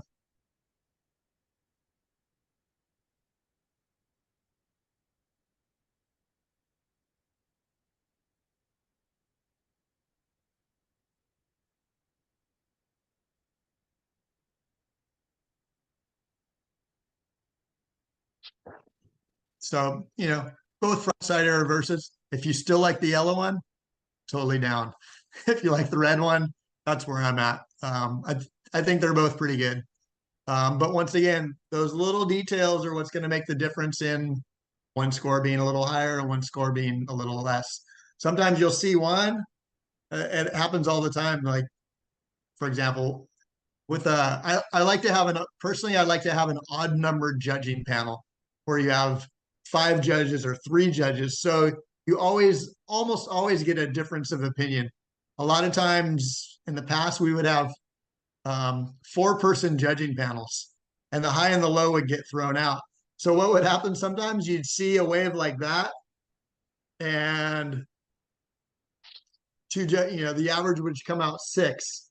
And then the next wave would come and people would be like, a couple of people would be like, oh, I like that one a little bit better. And the other people, I'd like that one a little bit less. And guess what? The average comes out the same again. Just basically on the spreads. So it's nice when you get that third judge in there, because then it creates a different strange odd number and you don't have all the scores that come out. So sometimes it's like, you know, a little bit, if you watch the yellow one, you're like, oh, I like the red better. You're going to go a little bit better. But if you like the other one, might go a little bit under. So sometimes just being either side of that, when you add in like the even amount of judges, it ends up giving you out the same scores. Let me go ahead and close that video and I will pull up another one for you guys. Second.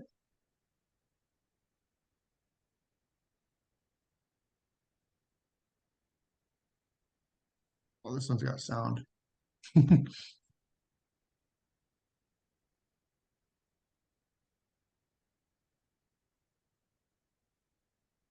think this one was in the Azores under their junior event, 2016. How do these numbers, like, I can remember, my daughter always laughs at me. You can remember waves and years when a wave was ridden like decades back, but you can't remember what happened last week.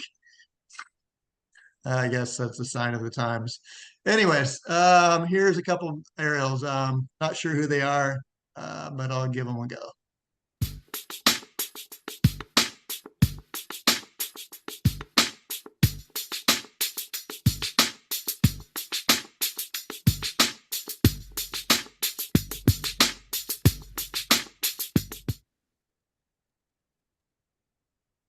All right, here we are talking about red and yellow again. Who likes the red? Who likes the yellow? Yeah, a mixed panel again there. For me, I like the yellow one better, and it's really they're both very similar. For me, it's just about the projection of the board and how red kind of puts his board out, but it comes a little bit more lateral, where when yellow grabs the rail, like his board is like it's knife to the ground. It's like straight up and down. So if you see the tail straight to the sky, that's going to be a lot harder to do than if the board's more lateral. And that was, for me, the detail that I picked out in looking at that one. I'll show it again and see if you guys pick up on it.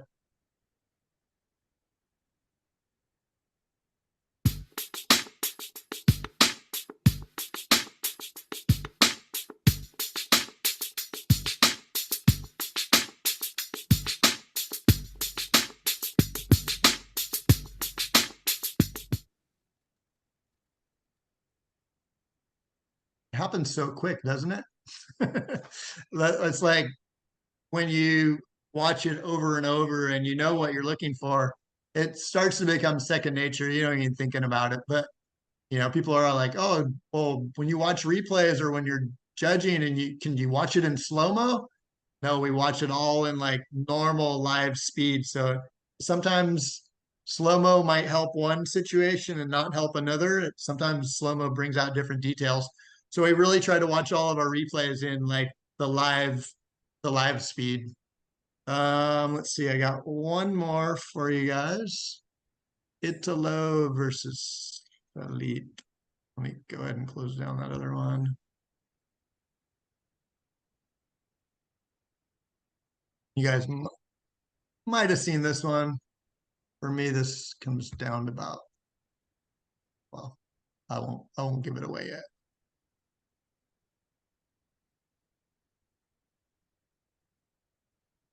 So first one is Felipe Toledo. I think he does like 2 or 3 airs on this wave. Like I said, back when we started bringing aerials into the criteria, it was like, whoa, a guy did 3 aerials on a wave. But now, like I said, it's not really about the quantity of aerials. It's really about the quality and critical section, things like that.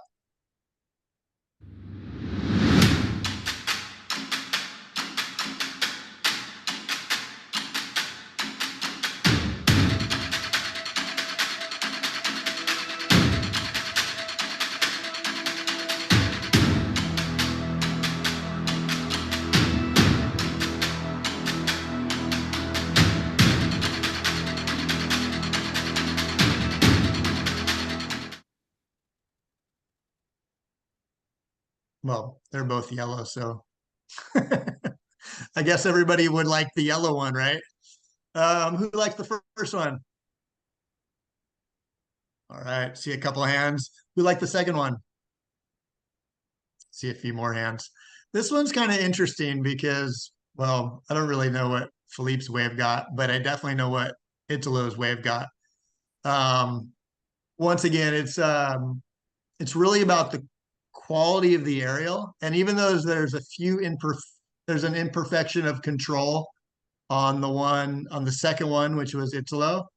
Philippe's very in control, but his maneuvers aren't really that critical. I mean, he did aerials, he got the board out of the water, he got 2 of them in, he surfed with nice flow. Still, a good score. But then you look at Italo's and I'll give it away. On that day, that wave got a 10.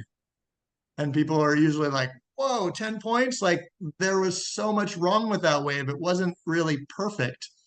And, and that's why sometimes being there and being live in the moment, such a different feeling than sitting on your couch and trying to judge WSL and trying to nail the scores and be like, yeah, I got it. Or, oh, those judges are horrible. I don't agree. Being there and seeing it live is such a different feeling because you're watching the conditions and you know how challenging it is. And there's all that other stuff that you can't get off of a flat screen. And on that day that we gave that wave the 10, the conditions were so radical that we almost didn't run the contest that morning. It was in Japan. It was big. It was stormy. We almost weren't even going to run until a couple of people went out and made it look possible that it was rideable. And then Italo, I think it was in the semis, went out and did that gigantic aerial where he's like flying backside. He's like upside down, rotating above the lip, but then he kind of comes down, and it's the wave in the video looks like it's about 4 foot, but the wave that day looked like it was about 8 foot. It looked and felt like double the size. But then he like has to lay back down. And so once again, like the 10s, the 10 is a very special number in judging because it means two things. It either means absolute perfection, or what they did was so much better than everything else that you're scoring. And there was that big like wow factor. Nobody could believe that he had done that based on everything else that we'd been seeing. So the judges went, there was 4 10s and a 9.5. So it wasn't a perfect 10, but when you throw out the high and the low, you get a 10. But the judge that went 9.5, I can completely understand his reasoning because when he came down, he was like almost falling off of his board. But then that was crazy that he even made it. And then, so that was his comparison. But once again, compared to the 7s and the 8s that we'd scored that day, it was crazy. And that's why I got a 10. But in comparing those two waves, like I said, Philippe's is nice, but that's easy surfing for guys on that level. What Italo did, even with the loss of control, like I said, we talked about something earlier where I was saying like, oh, we were talking about the tube ride and the guy that kind of came out at the bottom versus coming out the mouth of the barrel. And I said, I didn't really like the exit, but the other part so highly compensated for what I didn't like that it still made it really good. That's kind of how I look at Italo's wave. What he did above the lip, the rotation and everything was so absolutely crazy that it lifted the quality of that aerial to a high level to where the completion didn't really take that much away from it. It compensated for it. So just kind of thinking on those lines sometimes. Everybody get it? Yeah. Erik, if he'd have fallen off and didn't quite land it, would you have gone the same way? I'm sorry, what was that? If he'd have fallen off at the end and he didn't quite land it, so he came down, he just fell back off the board. Yep. Do you think he'd have gone the same way? No. If he would have not been able to get back to his feet and ride out of it, it probably would have gotten like a high 1 or maybe a low 2. And that's, thanks for bringing that up. That I kind of get going and rolling, and then sometimes there's small details that might get left out or brought in later, but sometimes you guys trigger me on something that I could have talked about earlier, and it's those incomplete maneuvers. An aerial would be one, a tube ride would be another. And somebody does like, let's talk in like a level where everybody's surfing good. Somebody does a cutback and they fall off of it, fall on the turn. They get like a 1. You can't really go that hard and high in the scale. But somebody gets like a really long tube ride, and they're going through the sections and they're about to come out and they fall or they get clipped by the lip or something. The best judges out there, they're comparing incomplete maneuvers to incomplete maneuvers. So if you're going 1 on just a basic fall and a cutback, a really long tube ride fall at the end, what's harder to do? I mean, we're all surfers. We know what's harder to do. We know what, maybe the guy didn't make it, but it's really hard to go really far in that tube versus just falling on a basic cutback. So you can't go too crazy on the incomplete maneuvers, but that's where you're using the, that poor part of the scale. You got, what do we call it? 0.1 to 2, that's the poor part of your scale. You got 20 numbers there to use. So if you go 1 on the weak cutback, you could go all the way to like 2 on a really long tube ride that the guy doesn't make out. So bringing that aerial into it, you know, if he falls at the bottom or he's like almost there and doesn't quite get back to his feet and ride out, the judges definitely aren't going to score it complete. They'll give it like a really highly scored incomplete maneuver, you know, 1.5, 1.8, maybe even up to the 2, but really not much more, because then you start comparing to completed maneuvers. And, you know, you always have to go with completed maneuvers versus incomplete, but you can have a scale in there for separating those incomplete maneuvers. And that's just, once again, details. So I'm sure that answers your question and a little bit more. Let's see, where are we at? So let me go ahead and judging manual.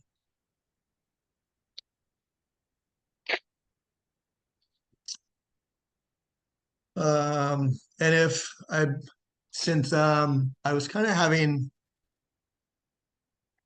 I've heard if you guys have a question, then just unmute your mic. And if you don't have a question, then just go unmute, because every now and then there's some background noise.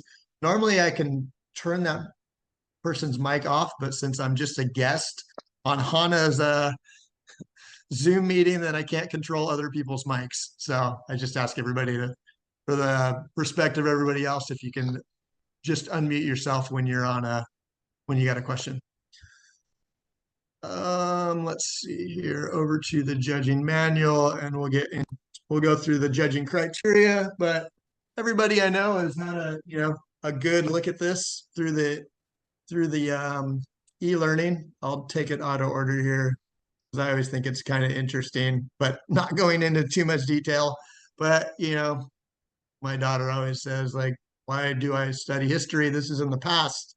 Well, so you can see where we came from and see how we can better for the future. I guess that's the best answer I could give her.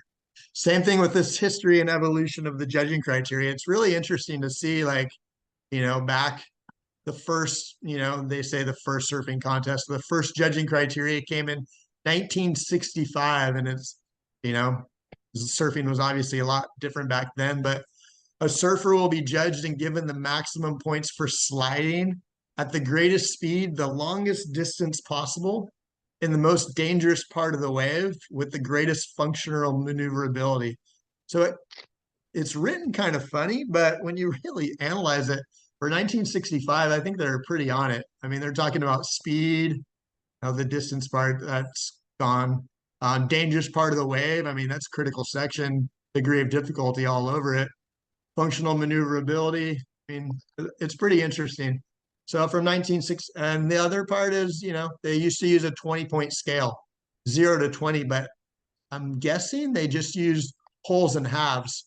So they had a 20-point scale, but they probably only had 40 numbers to use. And there are some events out there. I've seen some,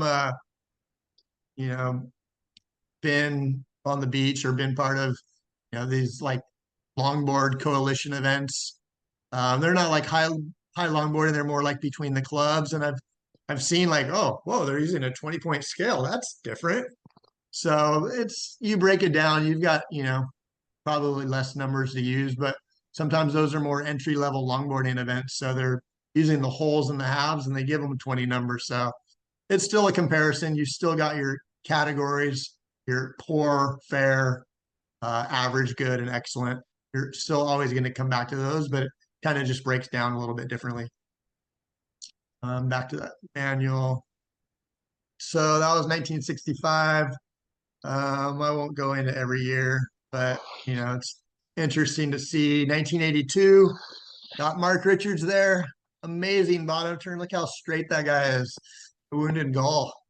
Riders will be given maximum points for performing in the most difficult parts of the wave, selected for quality and size for the longest time, the fastest speed using the widest range of functional maneuvers, involving the highest degree of difficulty. So once again, there's new elements there that weren't there in 1965, and some of the same ones. One of the parts that I don't like about it is that talks about, selecting your wave for quality and size. That's, obviously if you get a good wave, it's a lot easier to surf a good wave good than it is a bad wave. But once again, the judges don't just give you a good score because you caught a big wave or a good wave. You still got to ride it well. And then it goes through the years. I won't go too far into it, but interesting to see.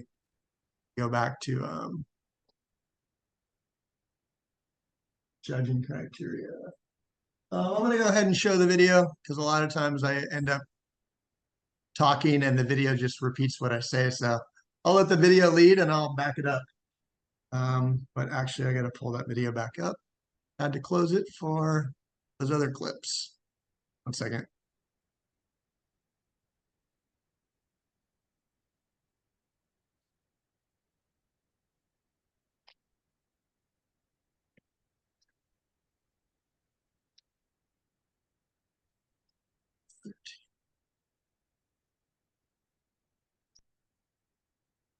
All right. We are on point. And so this is just going to basically, like I said, talk about the judging criteria.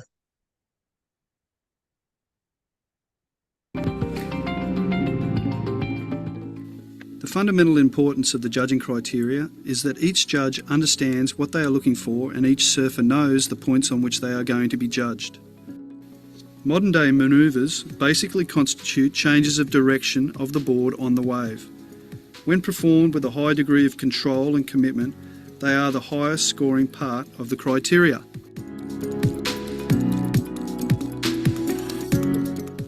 We can dissect this part of the criteria further by looking at the key words and explaining exactly what each word means.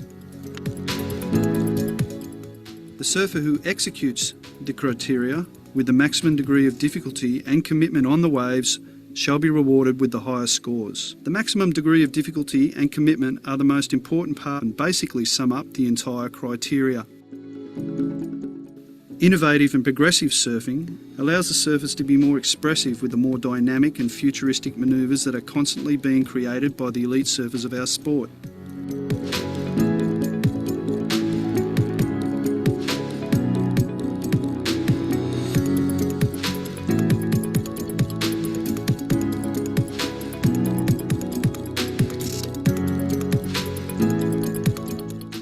Combination of major manoeuvres.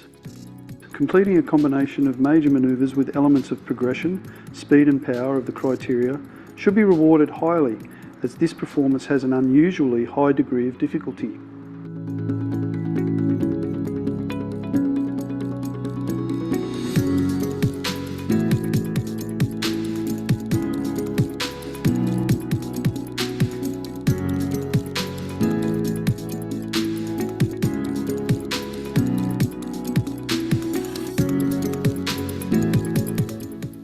Variety of repertoire means that the surfer is required to surf the waves with a variety of different manoeuvres. This sort of performance has a high degree of difficulty and should be rewarded by the judges. The degree of commitment and the risk involved in performing close to the critical section is the reason that it scores higher.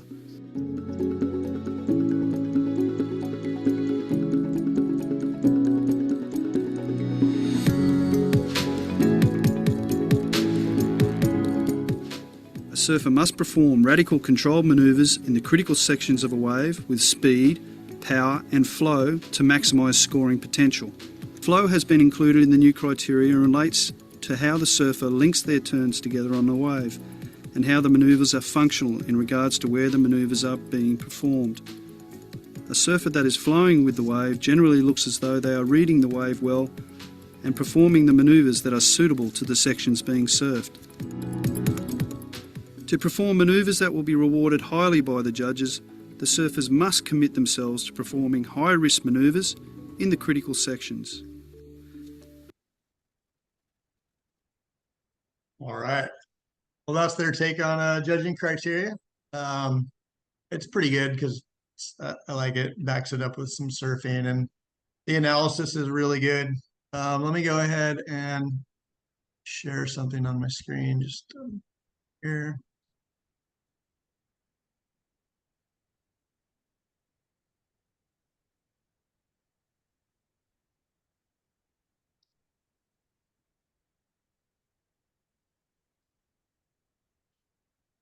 So I'm going to break, I think that breakdown is really good. I know you guys got a little dose of judging criteria as well in the e-learning. I'm going to give you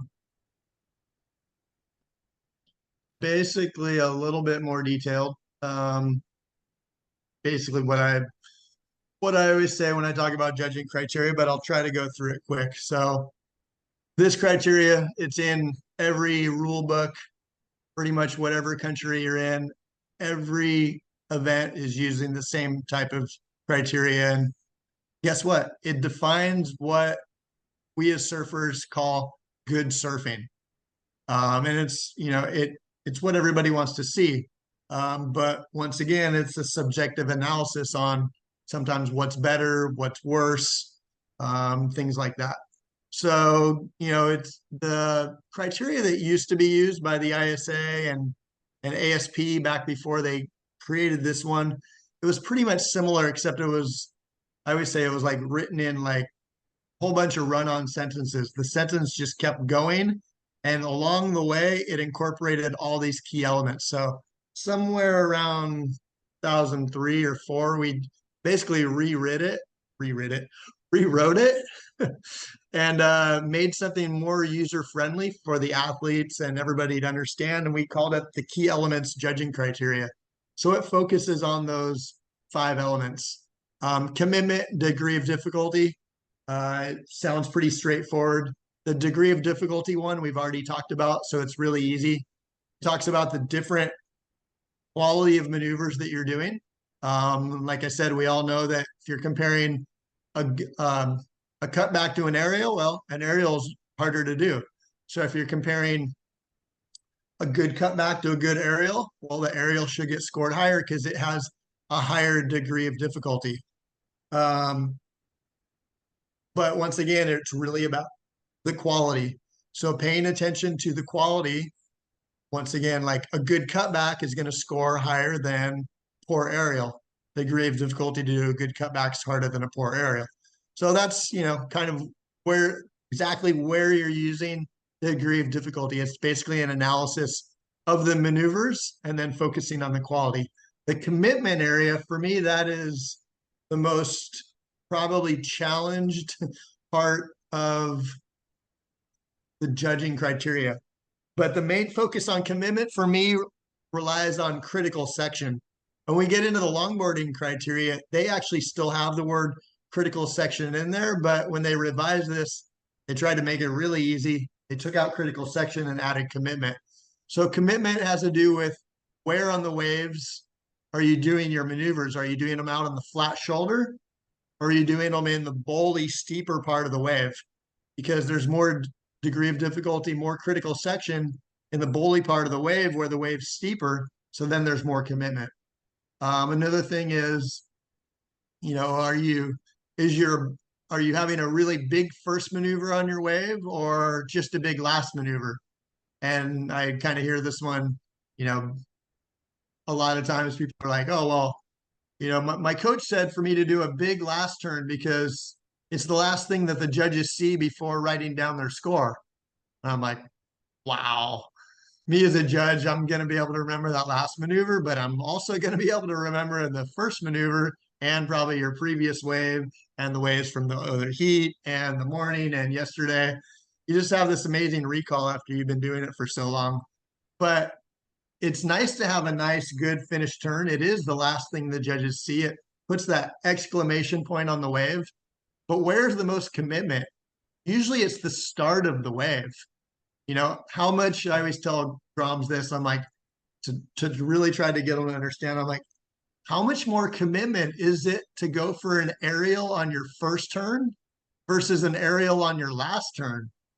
They're like, oh, way more on the first turn. I'm like, yeah, exactly. Because if you go for an aerial on your first turn and you fall off, you get a 1-point ride.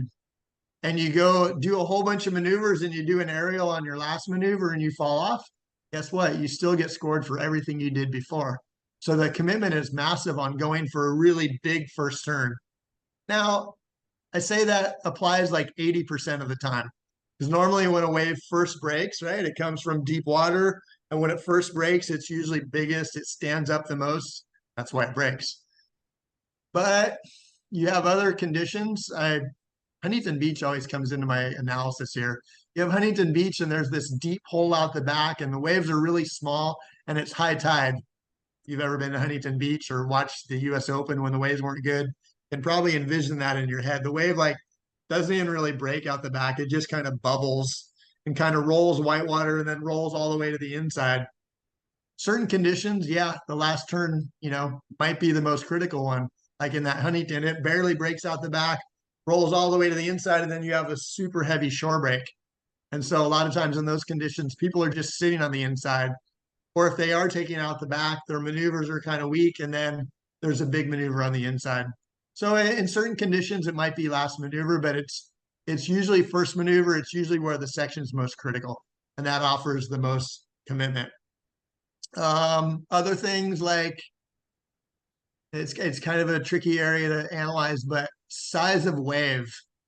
I talked about size of wave a little bit when we were talking about the evolution, but there's two things to look at here with size of wave. The judges don't give you a good score just because you caught a big wave, unless you're in a big wave contest, and then that's everything.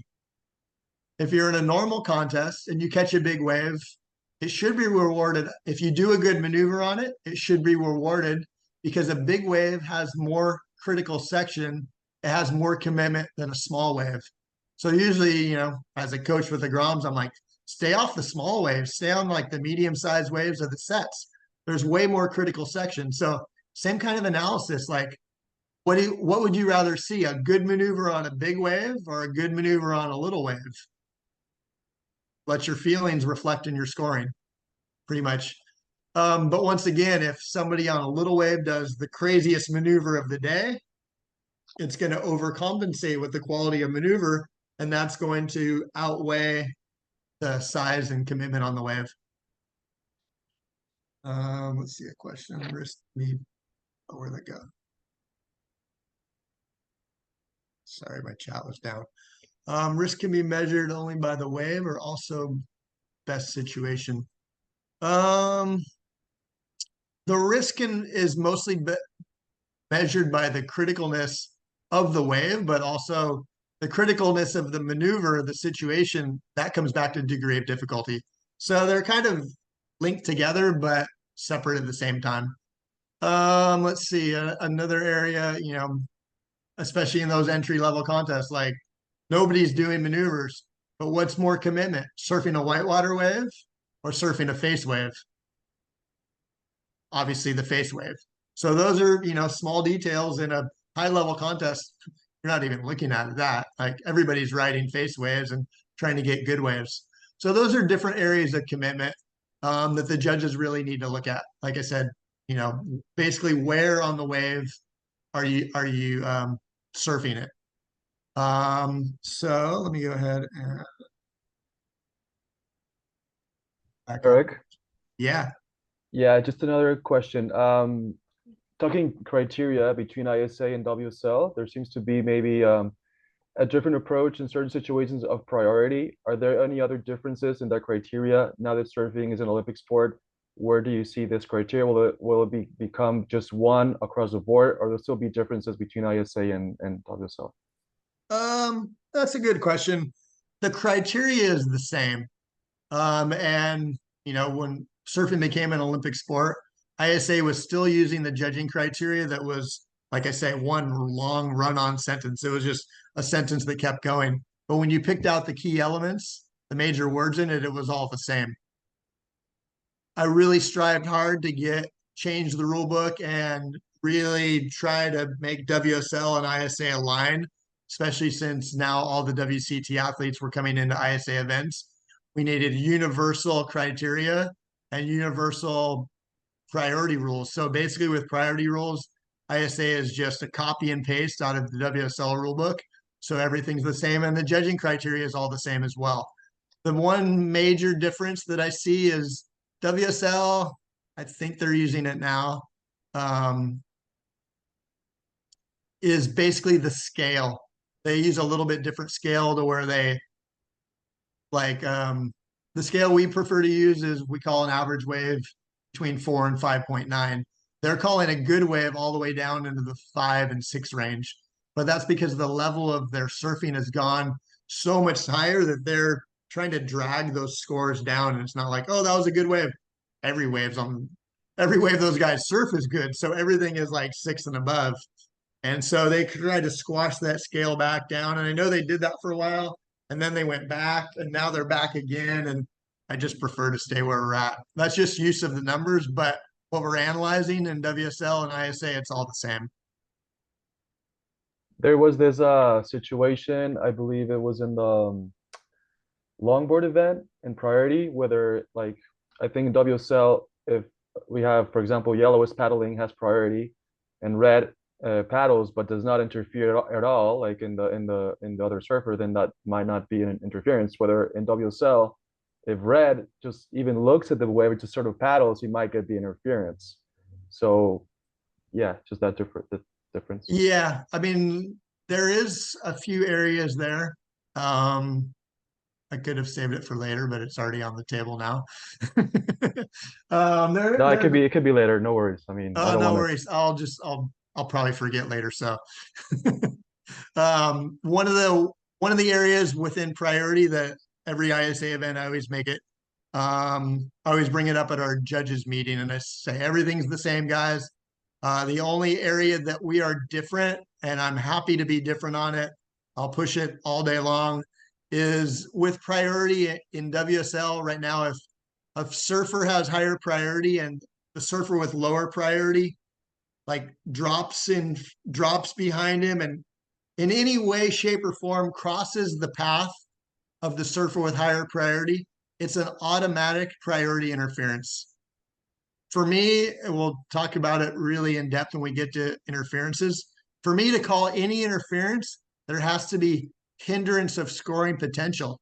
So if you cross in front of a surfer with higher priority and you cause the bump on the wave or cause that surfer to take a different line, by all means, please call a priority interference. But I've seen sometimes like, what was it? It was, the example was, it was at Sunset Beach, not this last year, but the year before, it was overlapping heats. And Kelly Slater was in the second heat and John was in the first heat. In overlapping heats, the first heat always has priority over the second heat. And John had taken off with his priority on a wave and he like fell and he is kind of on the inside. And Kelly Slater, he's not even in the same heat. He's taking off drops down on a bomb sunset. And then all of a sudden John's dropping in with higher priority because he's in the first heat, dropping in on him. And Slater doesn't have time to cut back or do anything. And just as John's paddling to try to get up, Slater kicks out in front of him. John wasn't even to his feet yet. And by the rule book, they called an interference on Slater. It knocked him out of the event. So for me, and there's other situations like that, like Italo and Jordy at Bells Beach, like 4 or 5 years ago, very first wave of the heat, same situation. So for me, I don't want to eliminate somebody unless there's hindrance. So I was more than happy to push it into the ISA that's saying, if there's a crossover and the guy kicks out and there's no hindrance, no problem. Don't call the interference, please. So that's about the only difference. So off on a side topic. Kind of happens with these things. Anyways, let me go ahead and we'll polish this up really quick. So that was commitment, degree of difficulty, innovative and progressive maneuvers. We've pretty much talked that pretty deeply through all the aerial section and whatnot. Obviously, those are the more difficult maneuvers to do, and it continues to evolve, and the maneuvers continue to get stronger and stronger. And it's not just aerials as well. You've got, crazy tail slides and reverses and, things like that. Mostly it's the aerials, but there are other progressive maneuvers out there that are done on the face of the wave. Combination of major maneuvers, that's more just about, not having bad maneuvers on your waves, if you really want to simplify it. It's talking about doing a good maneuver and following up with a good maneuver. In this area of combination of maneuvers, when I'm, the judges usually, they're always most of the judges that I work with are already on a high enough level where they understand the criteria. But some of the kids that I talk to, I'm like, make your surfing look clean, like clean and simple. Like, don't try to do too many maneuvers on your waves. As a judge, like, what would you rather see? Just two good maneuvers on the waves, or a really good maneuver and then two bad maneuvers and another good maneuver? One has more maneuvers. Is it harder to do more maneuvers? For me, it's harder to do just, you want to see the surfing be clean. And so I always tell people, second. I always tell people, like, it's hard to do a good maneuver and then go right into a good maneuver. It used to just be about doing good maneuvers, but the level of surfing has gone so high these days that it's also about not doing bad maneuvers. As an athlete, you don't want to give the judges anything to drag your score down. And if you're showing them maneuvers that are inferior, that are poor or fair, then you're giving them all the reason to not like your wave as much, and the score kind of starts dropping. Whereas if I always say, give the judges, might have potential for 3 or 4 maneuvers on the wave, but not every section's good. I'm always like, just do 2 good maneuvers. When the judges see 2 good maneuvers, they're like, oh, that's good surfing. It's clean surfing. 6 points every time.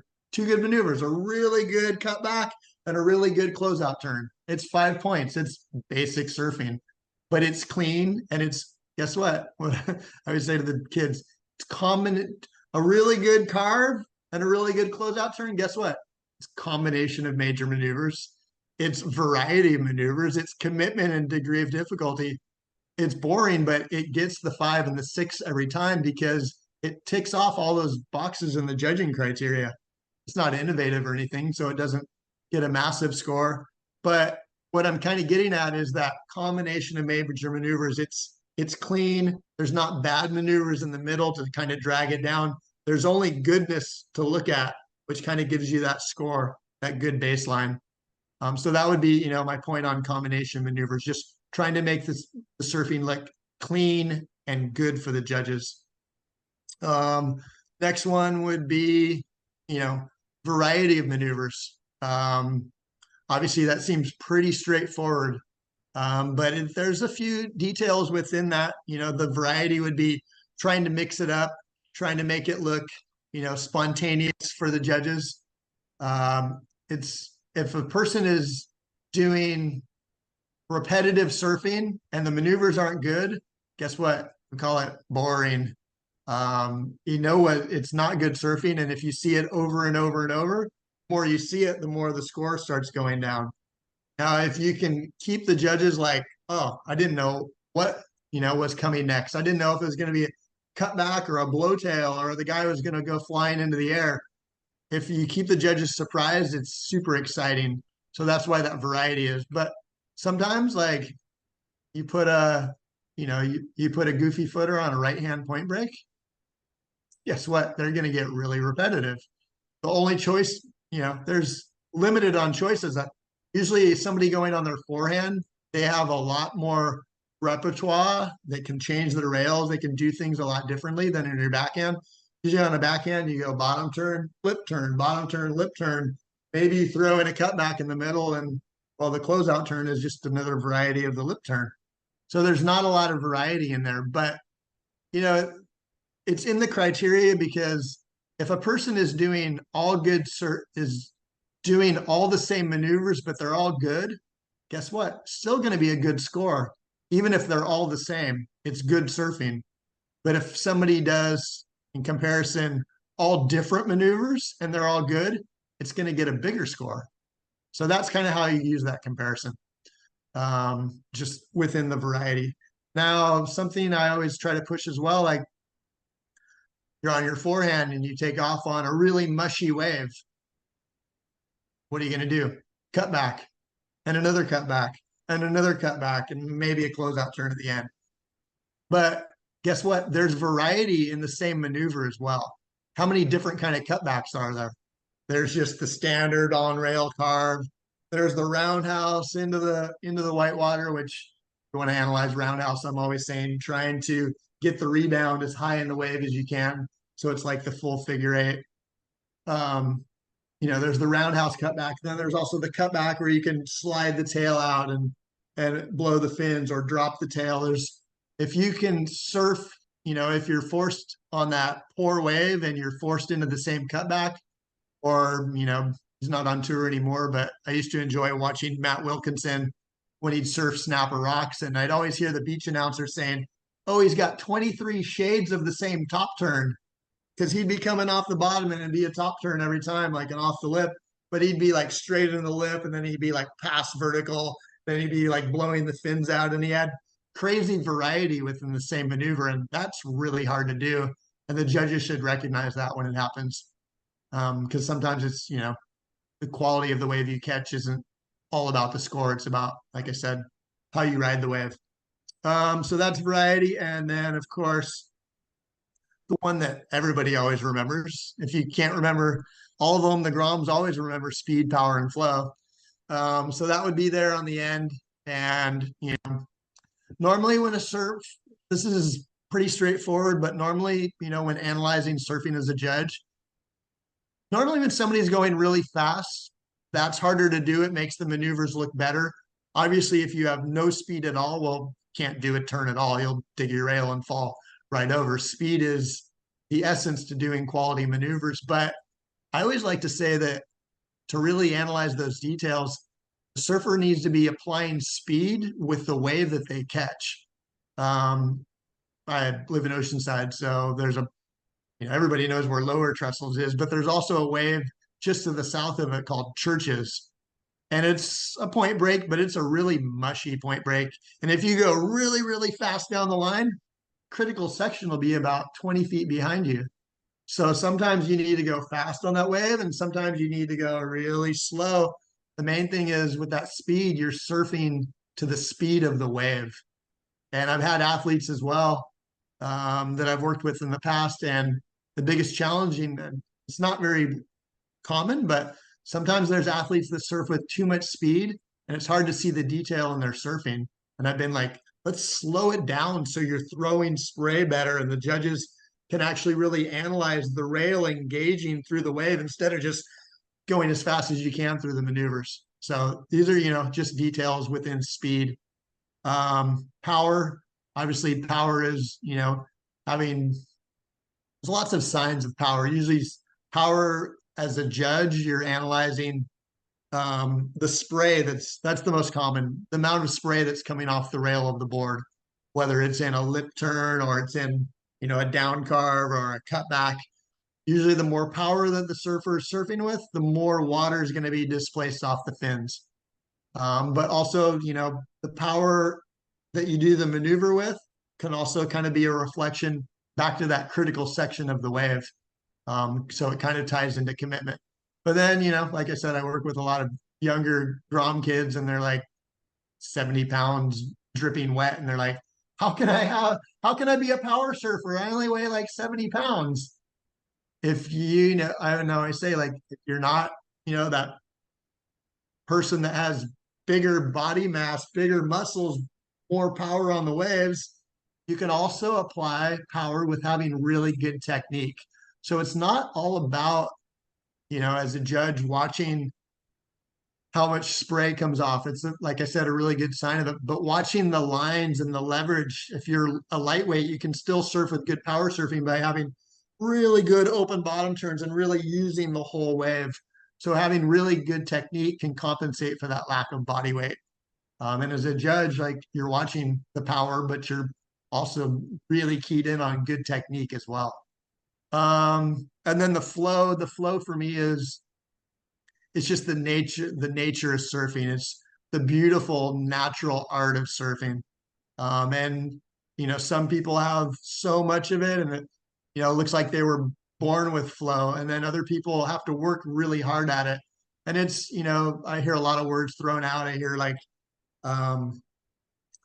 the maneuvers are all seamless. It's like one maneuver right into the next one. The person does a cut back and they're right into the bottom turn and coming off the lip, and then they pull in, and everything is really connected together, and it's really aesthetic. But like I said, there's some surfers and they're not on tour anymore, but they're world champions. And I always like to bring up a comparison of some surfers that, I mean, if you're a world champion, there's no denying that the person at that point in time was the best in the world. But how much more flow did Joel Parkinson have, and I'm sure has, compared to Adriano de Souza? You know, it's astronomical. One was just always world champion. Everything was so smooth and connected. And Adriano, like, amazing surfer, but he was always really working hard at getting to that next maneuver, and, you know, a really smart competitor. And he had all those other things, but he didn't have a lot of flow. So sometimes, you know, people are, they just have it and they're naturally gifted with it. But you really see it come out, and those surfers that are surfing with a lot of flow, you're like, oh, that is just pleasant to watch. And so once again, that should be rewarded. So then, you know, you go down to the bottom of the criteria. It's important to know that emphasis on certain elements is contingent upon location and then conditions on the day, as well as changes of condition during the day. So, you know, obviously, if you're sitting down to judge your first contest at Pipeline, and you're like, I'm going to look up that judging criteria that Erik gave me back in 2023. Oh, let's see. I wonder what they're going to be judging on today. It's probably not going to be combination of major maneuvers. It's probably not going to be variety of maneuvers. And guys and girls, they're doing crazy, innovative, and progressive maneuvers at Pipe. They don't get scored for it.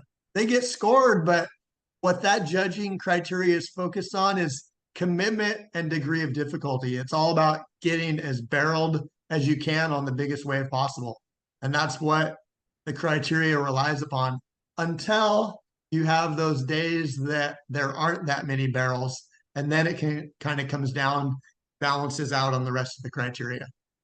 So that's my 2 cents on judging criteria. Anybody have any questions? Cool. Let me let's see, why don't we, it's 12:37 now. Why don't we take like a 5-minute break? You guys need to get a drink of water, use the restroom. We'll have a quick break. It's 12, well, I don't know what time it is where you're at, but for me it's 12:37. We'll be back here at let's say 40, 43 after the hour, something like that. So like a 5-minute break, and I'll see you guys back here and we'll continue. We'll carry on. So thanks, everybody.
All right, time's up.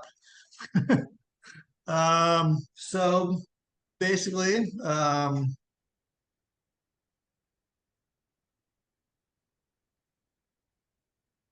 no, that was longboarding.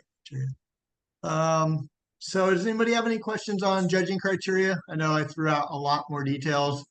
You guys went over it in e-learning course, but I can't stress how much it is important to understand the judging criteria and how to apply it, because it's the backbone of surfing competition. So it's super important for the judges to analyze and understand and how to apply the numbers to the details of what that says as good surfing. But super important as well for the athletes to know as well. You know, it's the details there in the rule book are super important. I have a question. Yeah. So we've been seeing the shortboarding criteria, Yep. and so I've heard maybe longboarding is going to be in the Olympics in LA. Are we It's going to it's a see possibility. possibility? Are we seeing any longboarding criteria on this course or not for this Yep. course? We're gonna get there as soon as we get so we'll be there in about 20 minutes. Okay, cool. So yeah. And that's, you know, an interesting thing. It's exciting times on the Olympic front, so to speak, because I mean, we're less than a year away from Tahiti about to happen in front of the Olympics. It's the first time the sport's ever, actually the second time. The first time was a strange situation, but first time that a sport has been held off the mainland in a country. And, you know, I love, you know, France is an amazing country. And I think Hossegger and those beach breaks there, they're some of the best beach breaks in the world. People are like, well, why are you going to Tahiti if it's the best beach breaks in the world? Problem is July. July in Hossegor is one of the worst beach breaks in the world. And Tahiti happens to be in, you know, nearly prime time. So that's why we were given the option to go there. It became a no-brainer for us. But now there's all the challenges and dynamics of trying to run the event there and really try to keep the athletes still connected to what's going on in Paris. And it's not just like, you know, we're doing the Tahiti Pro the next year, kind of like. But and then, like I was saying, then right after that, we're into LA 2028, and surfing, shortboarding will be there again. And there's a pretty good chance that we might get longboarding in there as well, as well as SUP race, which is kind of a different dynamic than surfing. No subjective judging criteria there. And then, you know, parasurf is also right on the front line of possibly, that's a little bit more complicated with the number of sports there, but exciting times.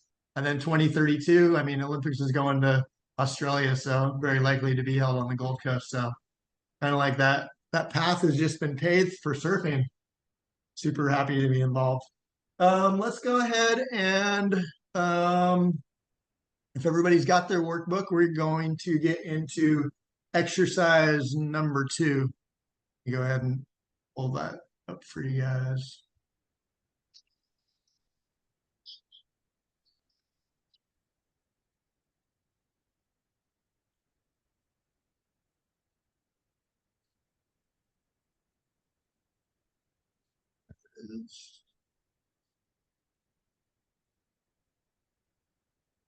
That's my manual. 1 second. Up the wrong thing. Got so many items open. There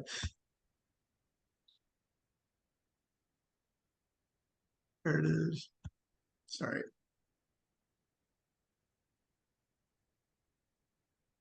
So yeah, back to the workbook is what I was talking about. So we did exercise 1, which was the 2 rides. Now we're going to do interactive exercise 2. And basically they're going to show you 2 waves, 2 different carves, 2 different re-entries, 2 different floaters, 2 different cutbacks, and then a combination of maneuvers. So basically, you know, you're going to just check in the box, or X in the box, whatever you want. I liked wave 1 better, or I liked wave 2 better. Like I was saying before, there's really no right or wrong answer because we're working with a subjective criteria, and sometimes they're really, really similar, and sometimes, yeah, one's definitely better than the other one. So just trying to make you guys think, process, give an opinion. That's what a judge does. They give their opinion. Right. So here we go. Manoeuvre comparisons. The following footage shows two examples of several different manoeuvres. Remember what the judges look for with each manoeuvre and decide which one is the best. Which is the best carve?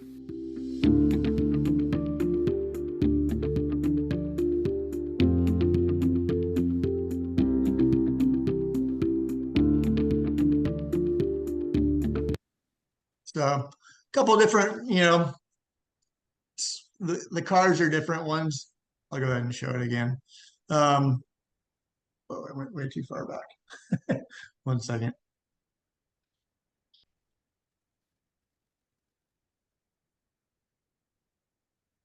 Should I have 10 seconds forward and not 30? All right, here we go. I'll show it again. Of several different manoeuvres. Remember what the judges look for with each manoeuvre and decide which one is the best. Which is the best carve?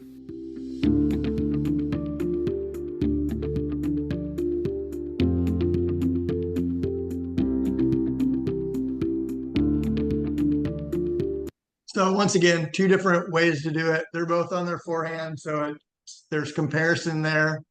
Some similarities, but one does it a little bit different with holding the rail all the way through to the bottom.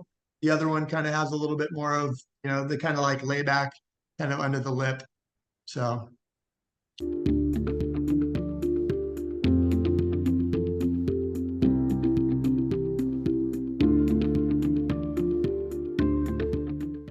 Which is the so I'll go ahead and let you guys think about it for about another few seconds. And now we're going to go into the next part, the re-entry. best re-entry?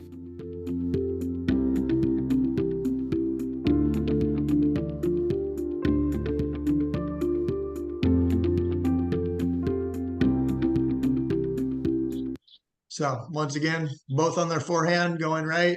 Some similarities as far as the bottom turn, but kind of what they do differently from there. There's definitely different degrees of difficulty going on.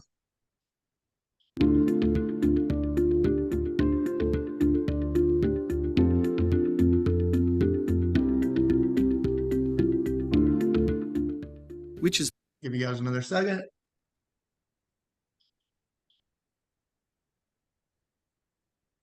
All right, the floaters. the best floater?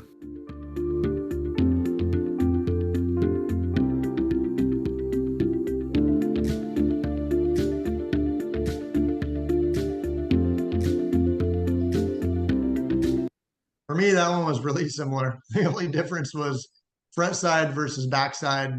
I think time up on the lip, distance traveled pretty similar.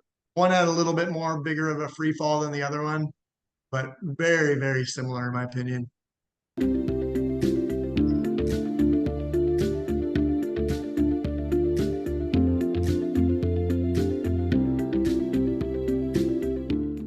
Which is the You guys think about it another as well.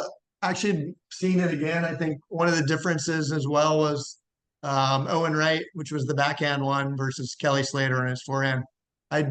One point of difference I do see is when Owen goes up into it, he actually goes more vertical into the lip and then floats across the section, similar to Kelly, where Kelly's just really like lateral and kind of gets up on it and then comes down, whereas actually Owen's going vertical at the start. Just another detail. best cutback?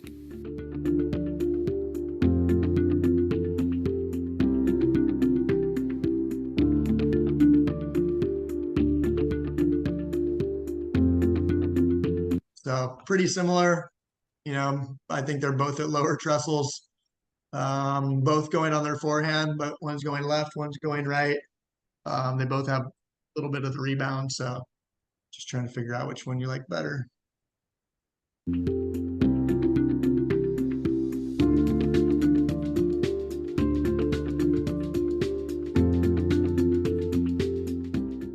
Which is All right. So a lot of times, when you're comparing single Can maneuver. you play those again? Can you play those again? I didn't catch those. I missed them both. All right. That's cutting out. It was cutting out, so I couldn't see it. No problem. You want me to go back to the beginning or just the last one? Just the replay of the cutbacks would be cool. All right. Thank you. Too far back. Give me a second here.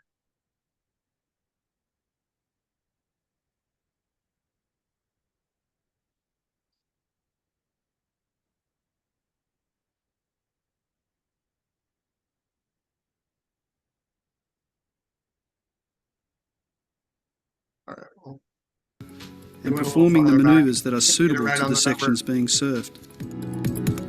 Sorry. To perform manoeuvres that will be rewarded highly by the judges, the surfers must commit themselves to performing high-risk manoeuvres in the critical sections. There we go. Manoeuvre comparisons. The following footage shows 2 examples of several different manoeuvres. Remember what the judges look for with each manoeuvre and decide which one is the best. Which is the best carve?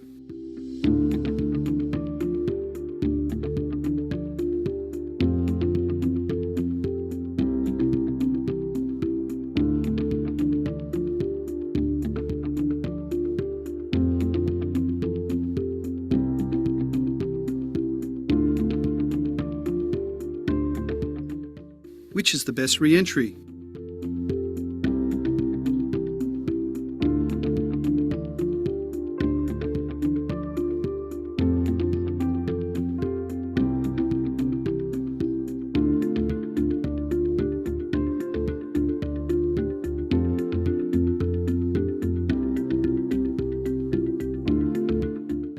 Which is the best floater?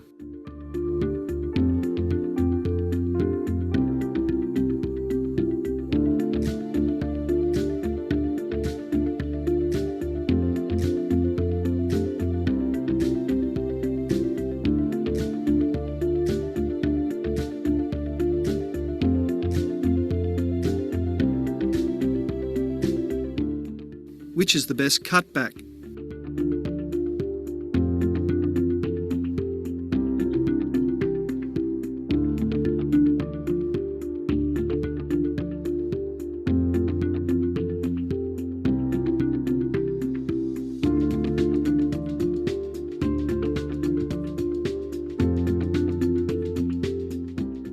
Which is the best? All right. So this is where we left off. And as I was saying, everything we've kind of analyzed up to now has just been single maneuvers.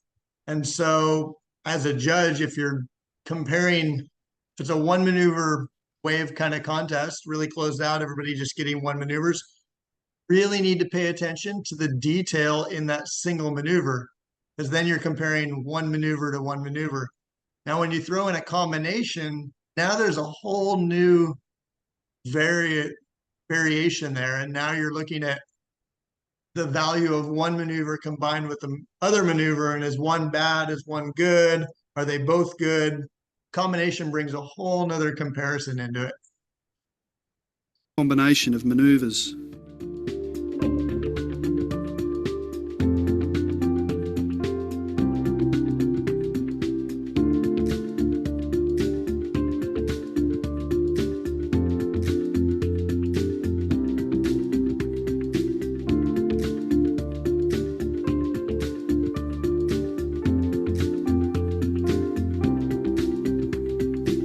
So you can see they both had multiple maneuvers there.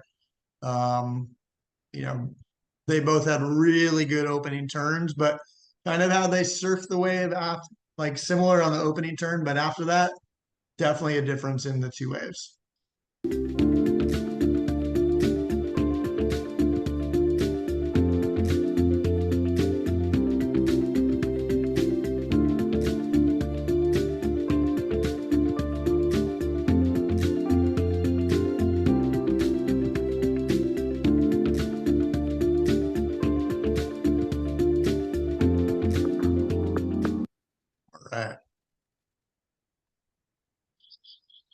So pretty enjoy that.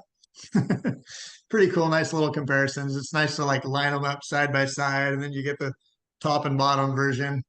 A few were similar, a few kind of, I think, stood out. The cutbacks for me were very similar. I could see either way on that one. The floater as well, I could see very similar. The carve, for me, I like the first carve versus the second carve. Second one was good. He had like that kind of like layback kind of little jam like right under the lip, but the other guy held the rail all the way into the bottom turn. So that kind of pushed me farther ahead. And then the combination, I definitely like the second one better than the opening one. And like I had said, they're really similar on the opening turn, but then the guy in blue on the second one, he just drills the second and the third turn just in the critical section all the way to the end. And the other guy just doesn't really have that kind of quality wave to do it on. So I definitely like the second one better. All right. Got a couple little clips. Let me organize for you guys, and then we'll get into longboarding.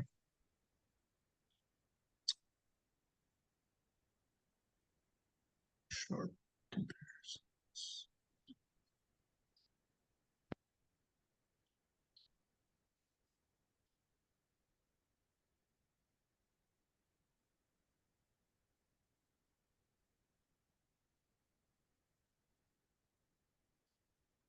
So once again, it's not up yet, but working on it. An ISA event. I think this was Japan as well. 2019 World Surfing Games, which was a qualifier for Tokyo Olympics. And this is Justine DuPont and Sally Fitzgibbons. One's a right, one's a left. And I always get a difference of opinion on this one as well.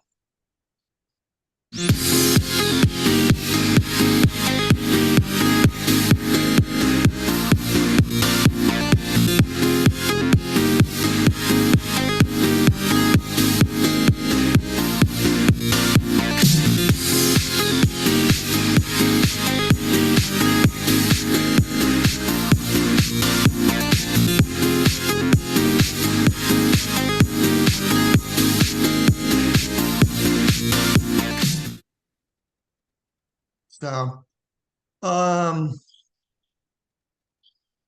we like the first one. And the second one?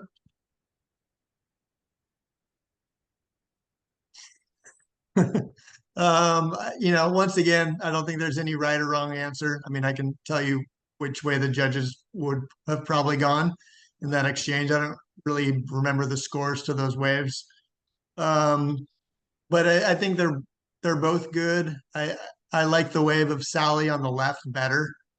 She's just going off the bottom. She's going more vertically into her wave, and her wave is more kind of round, more top to bottom. And Justine on the right, she kind of places a couple turns like into the lip, but the wave is kind of a little bit softer, not as much critical section. And then she just kind of gets repetitive with those carves and just kind of finishes on the end. So I just think more commitment, more degree of difficulty on the left. But like I said, I respect both sides. I can see the judges probably going better on the left though than the right. I'll show it again just to see if you guys pick up on anything else.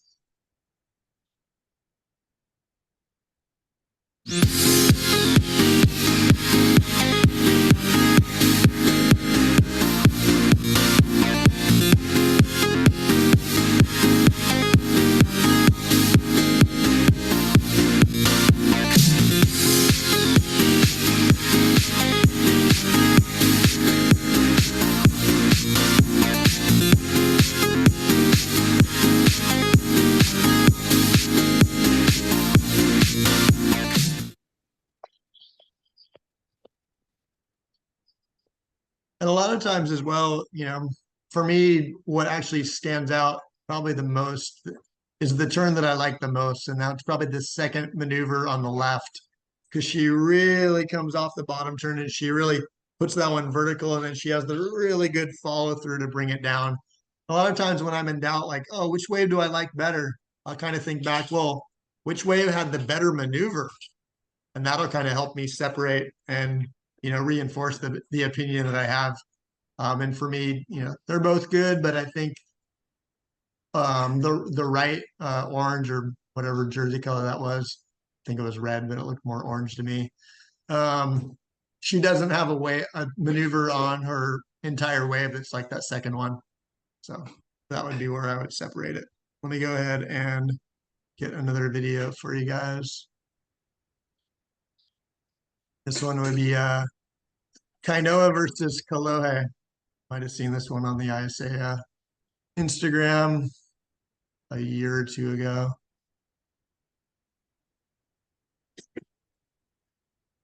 This one's always got a difference of opinion for sure. And I think I even flip-flop back and forth on this the more I watch it.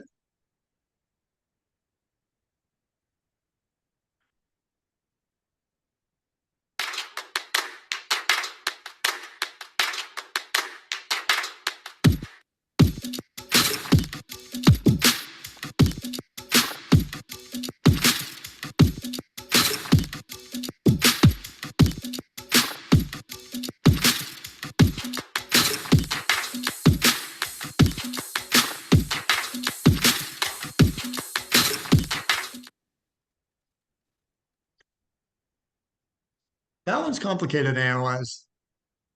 Some people, I won't even ask for hands because I know some people are going to like the first one. Some people are going to like the second one. For me, I'm not a huge fan of the first one, but if you look at it on a simple analysis, he drops in, comes off the bottom, goes right into like a pretty good turn, and then goes right into the air. Teeny little bit of lost control, comes out. Nothing really bad about that wave. 2 good turns, one's progressive. The wave of Kainoa, which is the right-hander, the first maneuver isn't even really a maneuver. He just barely touches the lip, and the board is moving forward the whole time. There's no direction change. And then the next maneuver, he kind of like has a little bit more of kind of like a snap, but once again, the board really never comes back around. Then the aerial is nice. I like the aerial definitely as the aerial is actually the only really true maneuver on that wave. So then it's kind of like trying to compare that practically single maneuver of Kainoa to the maneuver with 2 maneuvers of Kolohe on the left. So I can see both ways on this one. I think, like I said, Kainoa's first 2 maneuvers aren't really true maneuvers, but he does have really good speed and flow at the same time. So there's different elements there.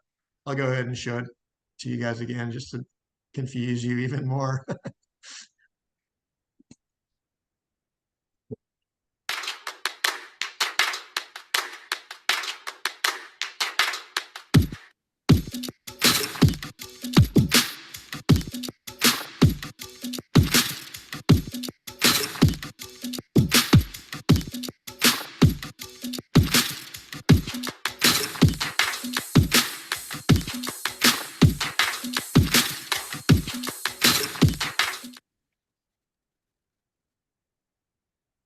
So some people that probably switch to the other side, and I probably have other people switch back to the other one.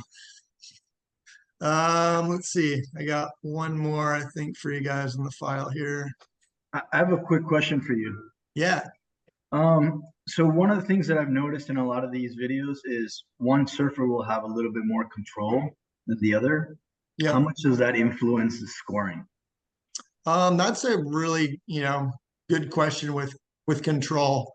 It kind of depends on how much risk they're putting into it. Like we talked about that 10-point ride of Italo earlier, where he lost a lot of control on the way back down, but the maneuver had such a high degree of difficulty, and there's so much risk that we didn't really mind the loss of control. So you're kind of measuring like how crazy was the maneuver. Was there, a real reason that they lost control? Like, did he go for an average maneuver and lost control, or did he go for an excellent maneuver and lost control? You're gonna, take away from the score a little bit when control is lost, because you need to leave room in the scale and room for separation for somebody who does the maneuver with complete control. But at the same time, depends on the level of the contest, but if you penalize the surfers too hard for losing a little bit of control when they go for something risky, guess what? They stop going for things risky. Yeah. So like this last comparison on the last move, yeah, one finished with complete control and the other one just kind of stumbled. yeah. So that's kind of where my question is focused on. Yeah. And that's why I say, like, I liked that last maneuver of the second one. The first wave, there was a little bit of stuck in the whitewater, but not a ton. So that's why I can kind of see those going either way. And for me, if the drawbacks on the first one was just the first two maneuvers weren't even maneuvers, but then the aerial had great control. So it's, kind of a little bit this, a little bit that, pros and cons on each of them. Let me go ahead and pull this one up.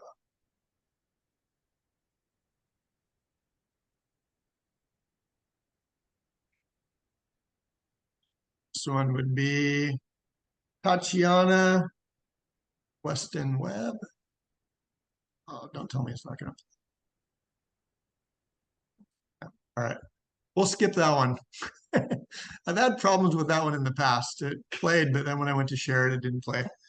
So, we've got a good enough comparisons there with the Justine and Sally and the Chloe and Igarashi one. And I already showed that Italo and Philippe one. So let's go ahead and switch gears, get into the longboarding because it's a whole nother dynamic, and go through that criteria a little bit. I'm going to show the video in the beginning and then just kind of back up what they say as well.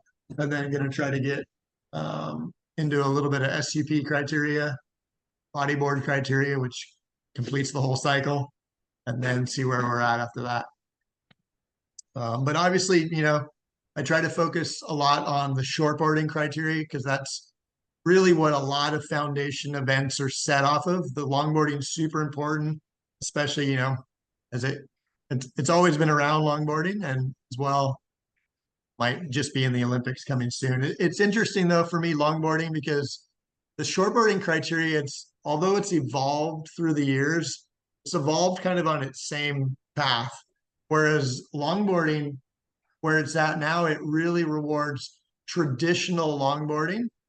Whereas if you go 15 years back, it was like one year the criteria was like 50-50 longboarding. And so it was, to get an excellent score, you needed to have a combination of traditional longboarding and also have modern longboarding. So guys were doing hang tens, but they were also like hitting the lip and, trying to surf their longboards like shortboards. And if you didn't do that, then you couldn't get a good score. And I always became so confused how Joel Tudor was the guy back then. And it was like, how can I not give this wave of Joel Tudor an excellent score? He just did the most amazing hang 10 that I've ever seen in my life, but he didn't hit the lip, so I can't give him an excellent score. Seemed really confusing, that 50-50. I could only give him a 5. It didn't make sense. So then they changed it to 80-20. That was the next evolution. And then they took it away and it was like good longboarding, whether it's modern or traditional, gets good scores. And now it's like 100% focused on traditional. So that's just how it's kind of evolved in the last, I'd say, 15 years. But I like it where it's at. I like, if you're riding a longboard, it's about tradition and it's about style and flow and so many factors that, are important in shortboarding, but they really stand out in longboarding. So let me go ahead and get this video up on the right time.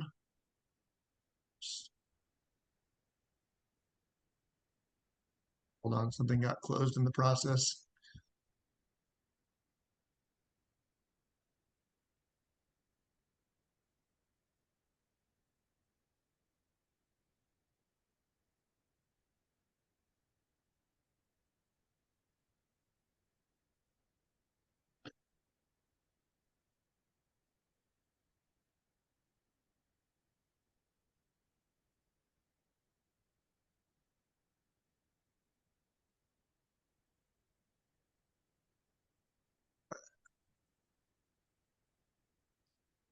there. Thanks for your patience. And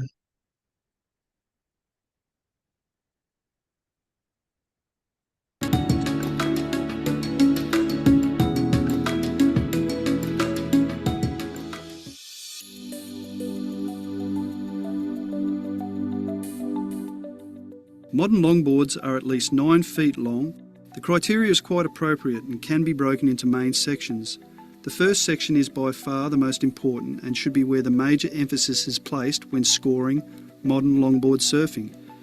This concerns the manoeuvres and how radical and how controlled they are, and the sections of the wave that these manoeuvres are being performed on. When judging longboards, the judges consider all of the key words of the criteria.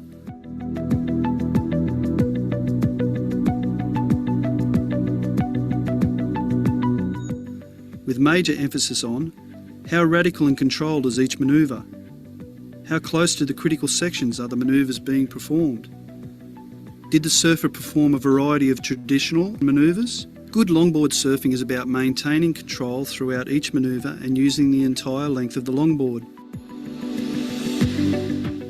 What was the degree of difficulty and commitment shown in each manoeuvre?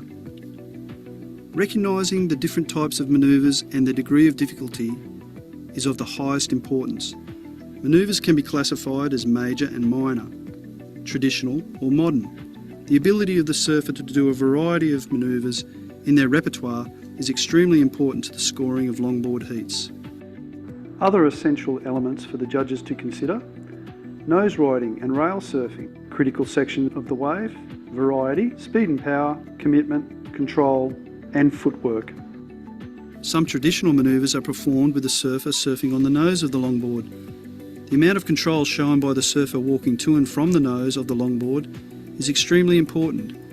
Cleanly and precisely walking foot over foot is far superior to shuffling along the length of the surfboard. Other points to consider when judging longboard heats: how well were the manoeuvres connected together? Did the surfer walk foot over foot along the board, or did they shuffle? Are the surfer's toes really hanging over the nose, or are they back from the nose? Has the surfer used the whole length of their surfboard?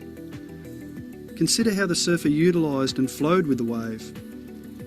Did the surfer actually complete the manoeuvre and with control?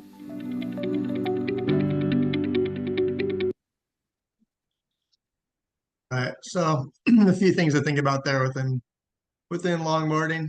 Let me go ahead and pull up my longboarding criteria. 1 second.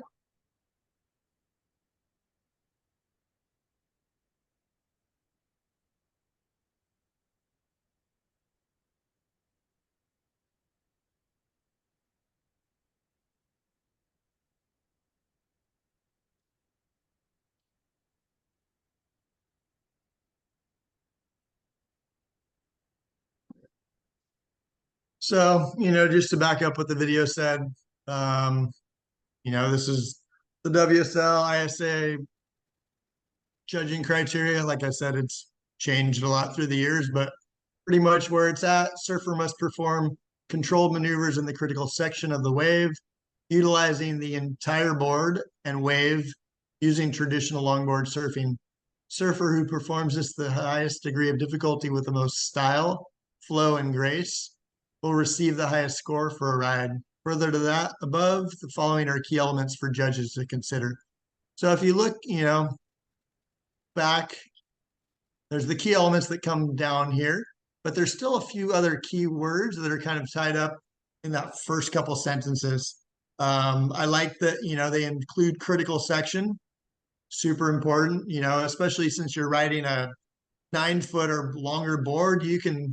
You can go down a wave and you're not even, you can ride a wave and you're not even anywhere near the critical section. Or people can, have really good hang 5s or hang 10s and they're on the flat shoulder of the wave. And that'll still get a score. But if somebody's doing it right in the pocket of the wave, there's a lot more critical section, so a lot more degree of difficulty. I like that it says utilizing the entire board and wave. So, if you can be using bottom of the wave, the top of the wave, everywhere along the wave, but also, moving back and forth, utilizing the entire board. I mean, you can be doing that, doing clean cross stepping, it looks that much better. In those entry level events with longboarding, you know, a lot of times you see the kids shuffling, trying to get up to the nose. But as soon as you see somebody going cross stepping foot over foot, it's like, oh, wow, okay, there's something that's, you know, a lot harder to do. And so, you know, if they both get a really good, you know, nose ride, but one shuffled to the nose and one went cross stepping, well, you're going to obviously give the one with the proper cross stepping and the good nose ride the better score. But for example, if somebody has good cross stepping and a horrible nose ride, and somebody else shuffled and has a good nose ride, you need to go with what's the more major maneuver. It's the nose ride. And like I said earlier in the day, the cross stepping is more, it's a minor maneuver, it's transition. But if you're judging an entry level event, cross stepping might be the best thing that's going on. If everybody's just kind of going straight. Traditional longboard surfing, you know, it's right there in front of you, that next phrase. And then the other part I think is interesting. Highest degree of difficulty with the most style, flow, and grace. You know, style, flow, and grace, they're really connected. You know, neither of those words really mean too much, but the three of them together, I think it makes it that much more powerful on what criteria is really trying to push. Control, fluidity, you know, really good aesthetic control. That's, you know, what judging longboards is all about. And then it really, you know, hammers at home when you talk about the key elements. The nose riding, you know, when you look at traditional maneuvers, there's not tons of them, but nose riding, you know, whether it's a hang 10 or hang 5, that'd be at the top of the chart. I mean, that's basically what's going down. Like, how long can you hang your 10 toes over the nose of the board for? And so, you know, entry level event, yeah, you want to see a proper nose ride, but sometimes, you know, the people are just close to the nose, and that's going to be compared to not getting close to the nose. But if you're judging a high level longboard event, yeah, you want to see all those toes over the nose of the board. And for example, if you're looking at a hang 5, you're looking to see whether the foot is over the nose of the board. Sometimes you'll hear the judges saying, oh, they weren't on the nose, they were just short.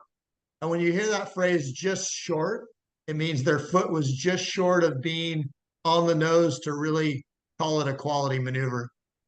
Now, in reference to the hang 5s, yeah, you're looking to make sure that the front foot is over, but you're also, it's super important to not just look at the front foot, super important to look at the back foot.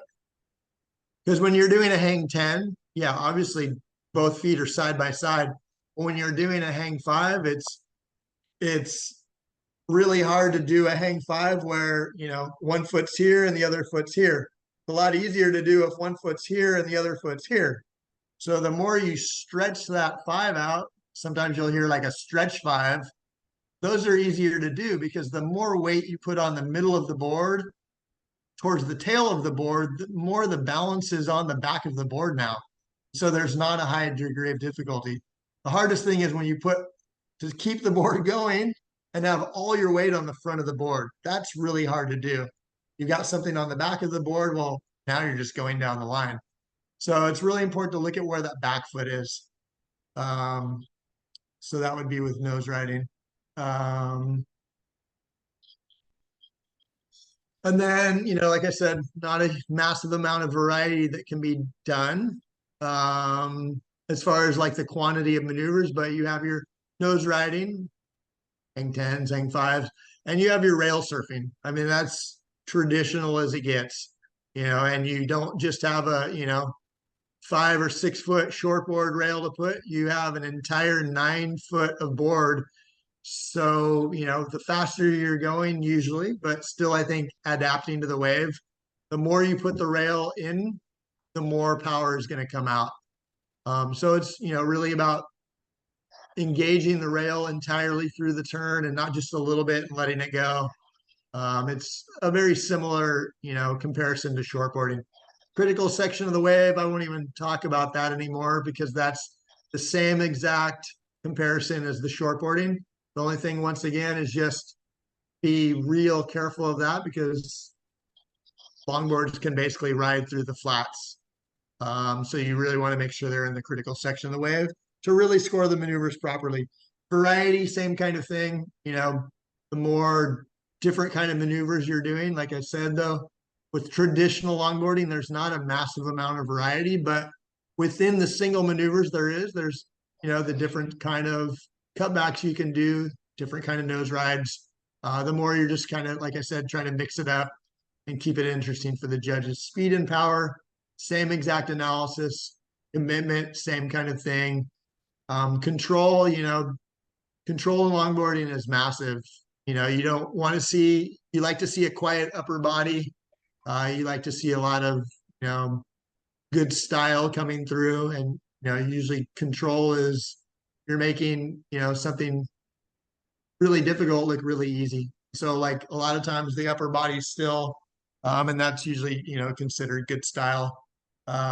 Footwork, that's pretty much what we talked about as far as using the entire length. And the more you're doing that with cross stepping, I mean, when people do proper cross stepping, I think it's, you know, I don't ride longboards much myself, but when I see good longboarding, I really appreciate it. And the cross stepping really defines, it's like you see some people in there cross stepping, but carefully. And then some people are just like, boom, just dancing back and forth from the nose of the tail. And it's really beautiful and nice to see when it's got good flow like that.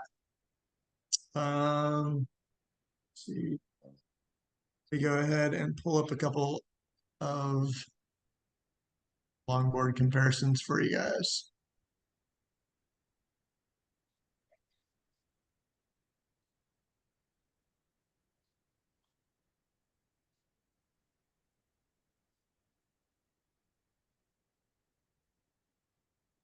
I'm pretty sure there was one more bullet on the criteria. Did I leave it out? Yeah. Sorry. Maybe it missed my supplement.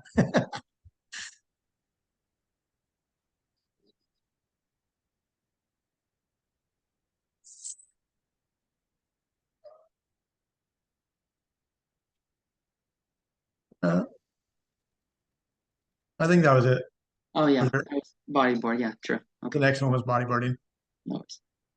No problem. Thanks for keeping me on my toes. Hey, Eric, I did have a quick Yeah. question.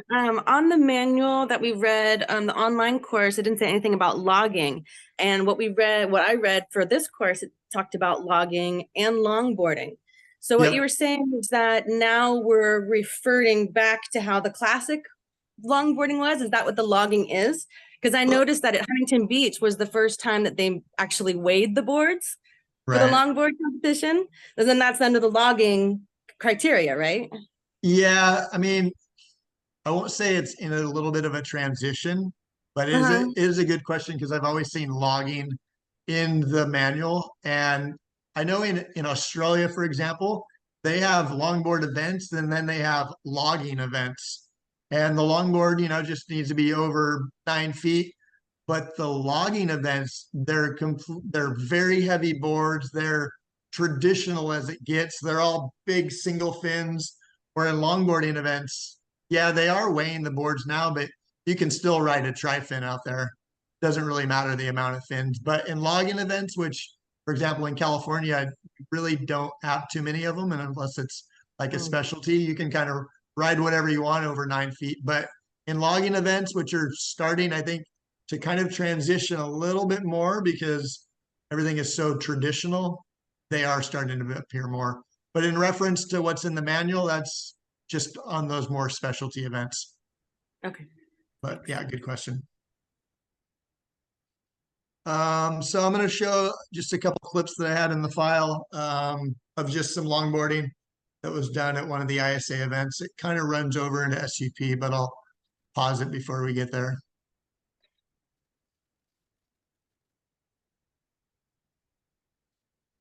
So nothing to score here, just to kind of look at, you know, how they're riding the board, how much, you know, flow they have, style, where their back foot is, where their front foot is.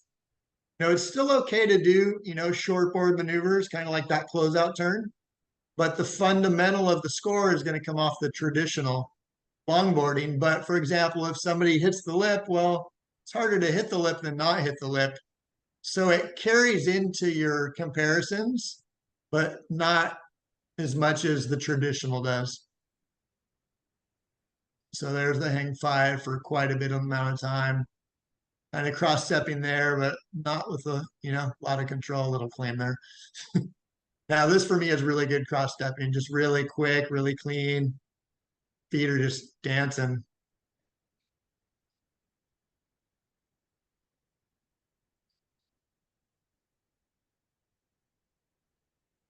Really good flow.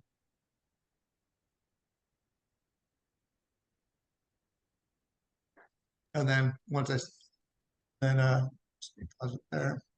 So like I said, a lot of those waves end with closeout turns.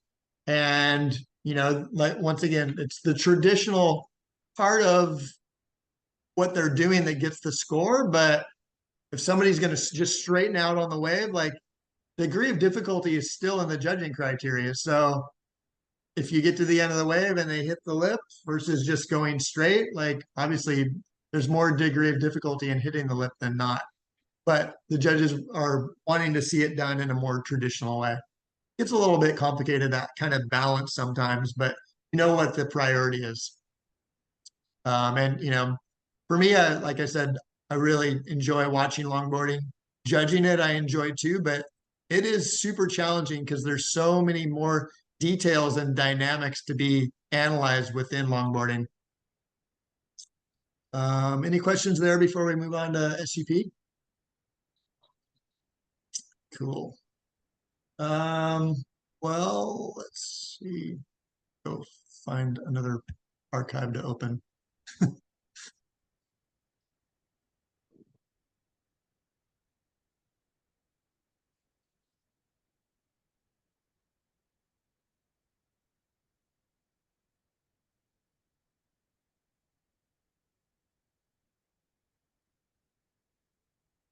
So it's just basically the SUP criteria. It's kind of funny because it's written how the shortboarding criteria used to be. So in reality, it's, if you really want to analyze it, it's got all the same elements as shortboarding. We're talking about commitment, degree of difficulty, innovative and progressive surfing, variety of maneuvers, combination of major maneuvers, all the same factors. So when you're judging stand-up paddle, some people are, stand-up paddlers and they love to judge it. And other people I know are, just shortboarders and they're like, oh, I can't stand watching SUP surfing. I know that dynamic is out there and everybody feels it based on what you gravitate towards. But I will say, if you want to be a judge, you need to be especially if you want to get into the system and moving along, those entry level events a lot of times have a mix of different divisions. So the best way to approach it, I'd say, is just being a really good generalist.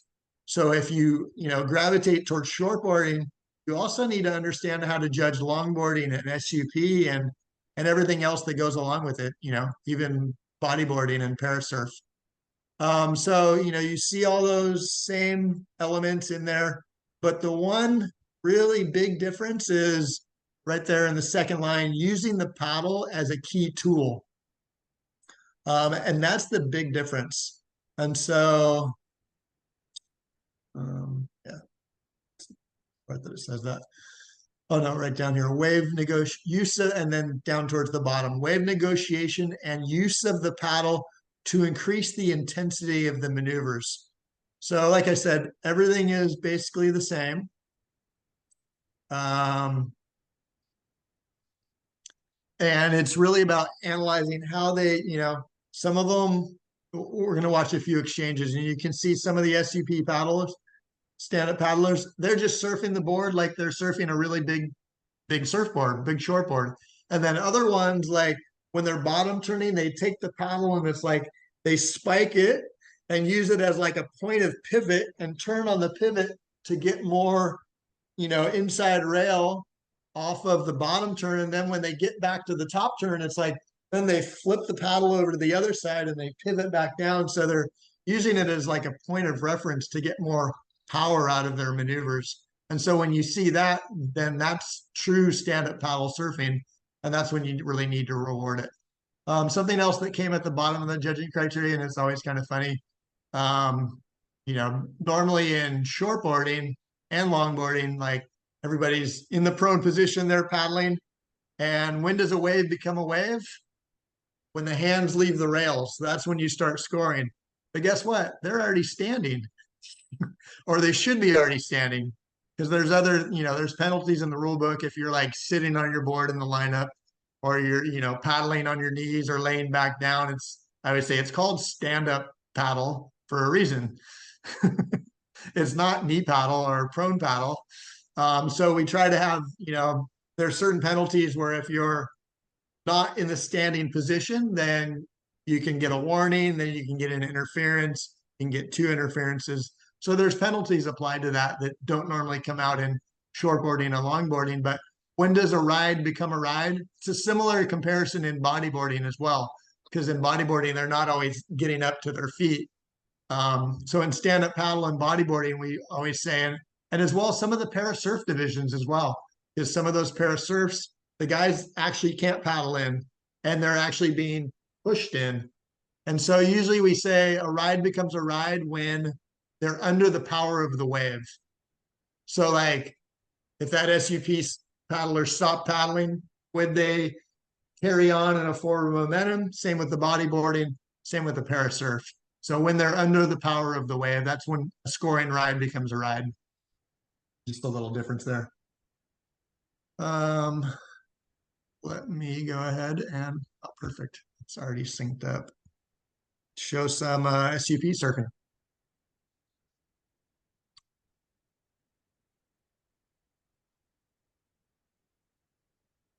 So you can see, you know, this is at, I believe a lot of these waves are El Sunzal, which just had a longboarding event for the ISA. And we've also used it as one of our areas for shortboarding for the juniors and world surfing games. But it's definitely kind of it's a really long wave. It's definitely kind of a mushy wave. But these rides are so long that you can kind of see the use of the paddle where they're just kind of touching the water with it.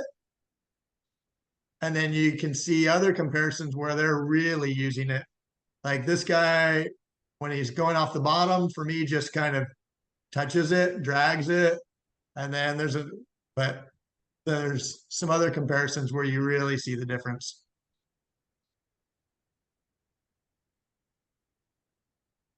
So that's, you know, a detail you also need to be aware of. Are they just like slapping the water with it, or are they actually using it to get more power off?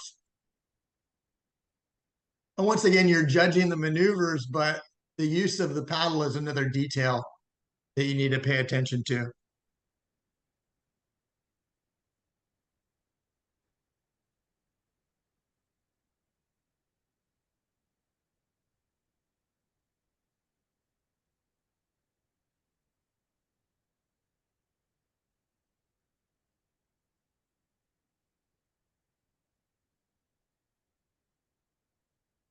And it's kind of, you know, the progression of SUP surfing is, it's interesting because the boards continue to get smaller and smaller, and they, you know, so the guys and girls can do better maneuvers and they start doing more innovative maneuvers.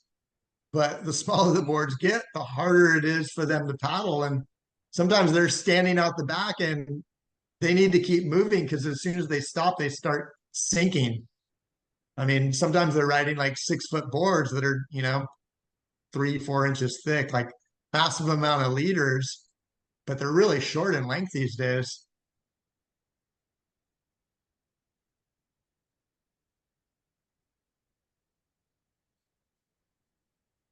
So you can see, you know, the use of the paddle, usually they're using it on one side on one turn, and then they flip it around for the other side. Really depends on where they're at on the maneuver. So, let's see. Any questions there? All right. moving right along.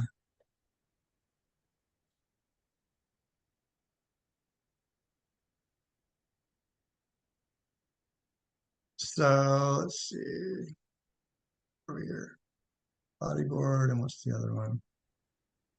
I'll go to parasurfing. I've got some examples of parasurfing later, but the parasurfing is interesting because it uses the shortboard surfing exactly, where you have your same key elements there.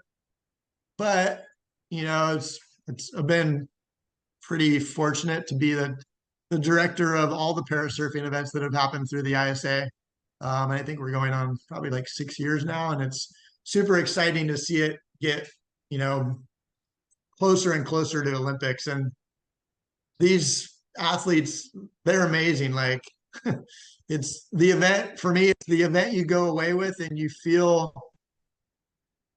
just, I don't know, it's overwhelming watching what they're doing, and you know what you think you might be challenged in on your day-to-day life. Like their struggles are so much more, and then they're out there surfing and riding waves and sharing the stoke, and it's amazing to see.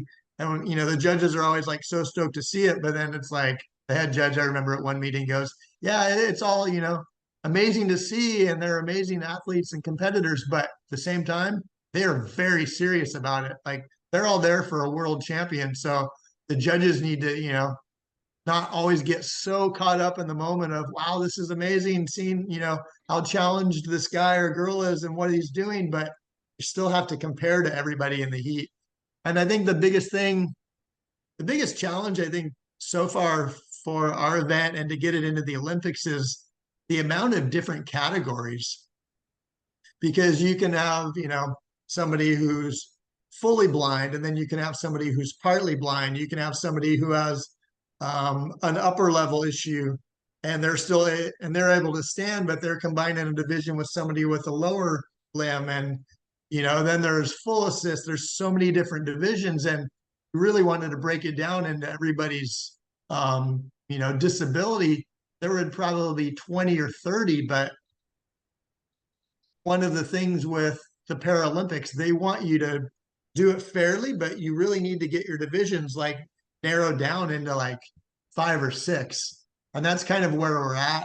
But still, sometimes it seems like it's not completely, I'd say, fair, but it's fair trying to give everybody an opportunity and get everybody out there. But for sure, there's some that are at a really high level, and there's some, you know, that come to the ISA event that are at a lower level. So kind of like I said, within the judging criteria, we're using all the same shortboard, but then you get to that thing that we call, like, in the case that no clear maneuvers are performed during competition, the judges will look at fundamental surfing criteria as described as follows and emphasize through degree of difficulty and commitment. So this part of the para surfing, I'd say, is super well applied to the contest that I'd say, like, where you usually start judging. You usually start at a lower entry level contest, and it might just be scholastic kids that are, you know, doing a contest for the first time. And so you're not always looking at maneuvers. You might be looking at, you know, this first part. Surfers who paddle out and catch open face waves will always be scored higher than those who catch whitewater. Or a surfer who catches an open face and goes to the right or the left will get scored higher than somebody who goes straight. You know, and same kind of comparison, like somebody who goes for a maneuver and falls should be scored higher than somebody who doesn't go for a maneuver. So it all comes back to degree of difficulty, the basic fundamentals of surfing. But once you get to a high enough level in that event, pretty much, you know, everybody is surfing to where you're able to focus a little bit more on those key elements. But that definitely comes out in parasurfing. Over into that bodyboarding. And you know, bodyboarding it's kind of come and gone and come back again. It's kind of interesting because like back when like the Bud Tour in the 80s was a part of USA Surfing, bodyboarding was just as big. And then it had kind of, in my opinion, like a major die out. and surfing really took over. And now it's kind of come back in, not as strong as it was. ISA does have, not every year, but we do have some bodyboarding events now and then. But usually they have their own people that run in that event. I've never been to one myself, but for example, I told you my mom runs the Scholastic Surf Series here in California. So she's got all the middle schools and all the high schools there. And they thought about taking out bodyboarding, but at the same time, they left it in because when you're at that entry level, sometimes bodyboarding is the entry into surfing. Sometimes people start bodyboarding and then transition into surfing. Some people go straight to surfing, or some people just stay in bodyboarding the whole time. So once again, if you're going to be a generalist, it's really important to understand bodyboarding criteria. A lot of the same factors: controlled maneuvers, critical sections, speed, power, flow, innovative and technical riding, variety of repertoire, single major maneuvers. That's a different part, which I like. Normally anything that's done with a lot of power is rewarded in bodyboarding contests. The rolls, the El Rolo or the barrel roll or whatever you want to, those tend to be, the more defining maneuver. You have kind of like your spins, but your spins are usually, you need to look at the details in the spin. Some people can just, be riding down the line and they stick their hand in the water and shift enough weight and they go into a spin. And other people are actually properly doing the spin by taking a different direction on the wave. You have, forward spin, reverse spin. I'd say, the interesting part as well of their criteria is they have this part: multiple element aerial maneuvers with the highest degree of difficulty will attract the highest possible scores. Then it goes into degree of difficulty and commitment. But when they talk about a multiple element aerial maneuver, they're more targeting probably the hardest maneuver to do in bodyboarding, and that would be something that's called an ARS. So it's an aerial, it's a roll, and it's a spin at the same time. Kind of in a similar way, kind of like a corrupt flipped, I guess, but on a bodyboard. So when you see one of those, it's kind of like, you're like, wow, that was pretty sick. But some are not done so good. Some are done well. Like if nobody's doing any and it's just, cutbacks and spins, an out of control ARS is going to get scored a lot higher. But if everybody's doing a high degree of bodyboarding, then like I said, it comes back to the quality. Interesting part, you see the drop knee maneuver. So there's a little bottom part here, like following shall be applied when scoring a rider in drop knee: balance, control, displacement of water. You don't necessarily judge them for being on their knees in a drop knee position, because you can be in your drop knee position or you can be laying down. It's basically the same, but you're judging the maneuver that's done in the drop knee position. So, sometimes when you go into the drop knee position, you can throw more tail than being like displaced across the whole board. So just smaller details like that for you guys to think about. Any questions on any of that? I do have one bodyboarding comparison. I'll throw it up on the screen for you guys. 1 second. And then we'll do exercise 3 and call it a day.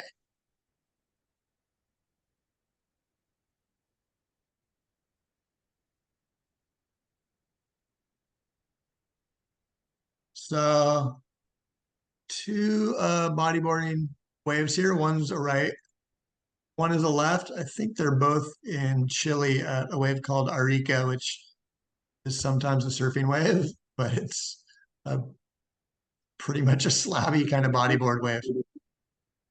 Let me go ahead and share that. So one's a right, one's a left. I'm always in doubt which one I like better. One's got, combination, others got a better tube ride.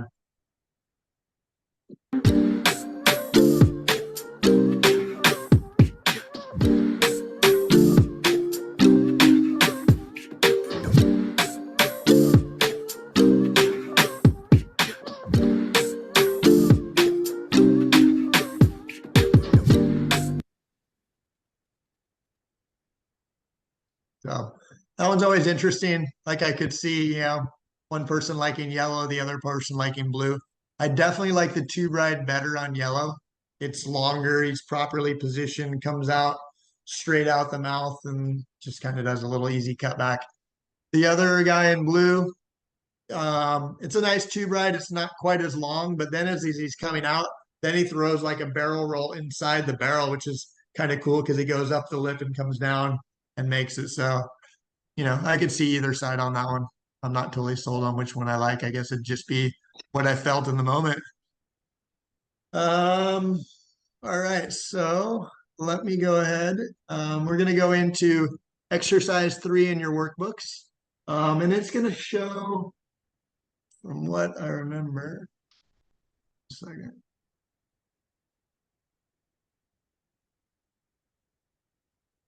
Yeah, exercise 3 is going to show a few different rides. And it'll show one and it'll show the other. And you guys just check off, kind of similar to exercise 2, basically which one you like better.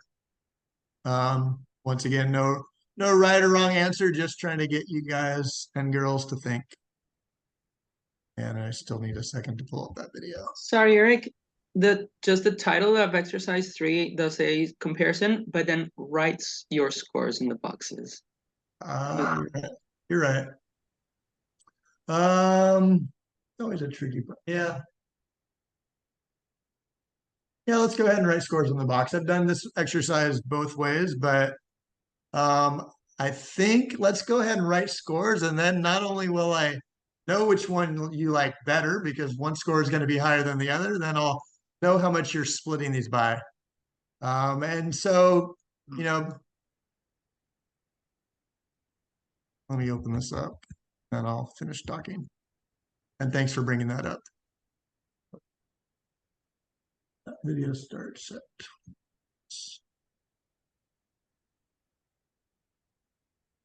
all right.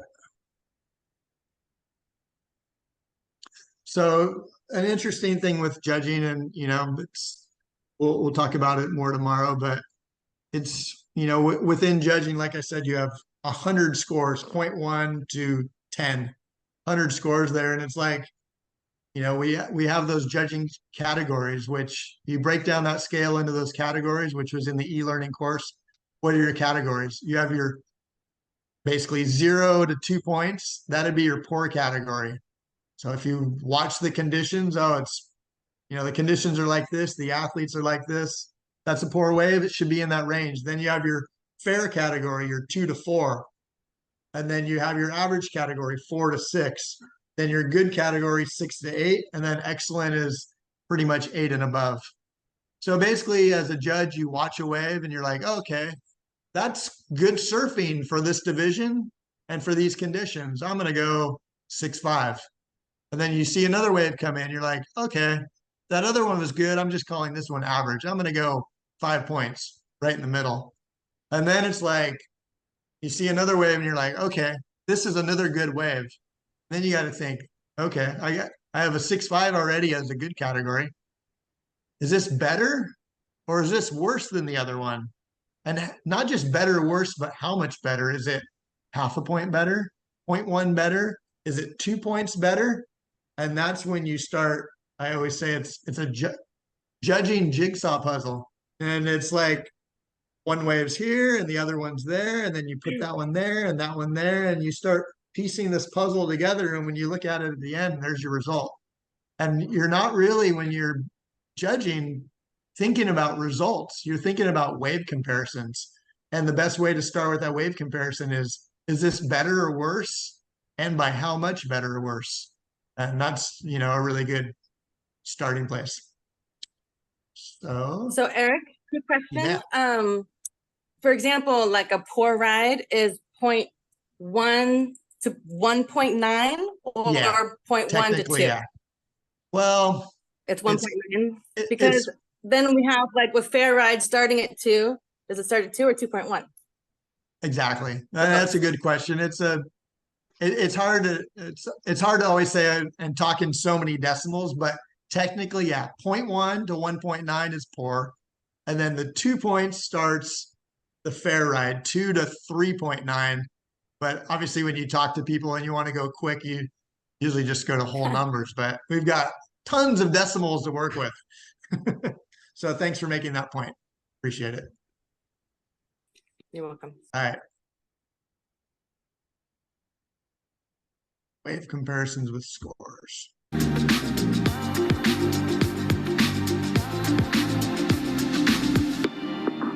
This isn't a scoring wave yet.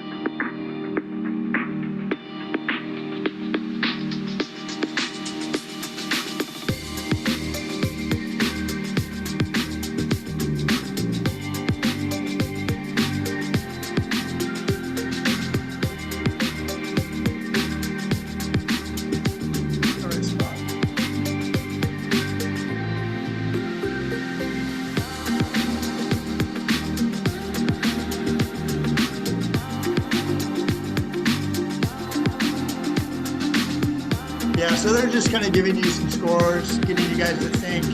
All these waves are basically comparative to each other.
Watch the next two rides. Consider what the judges are looking for. Which is the best scoring ride?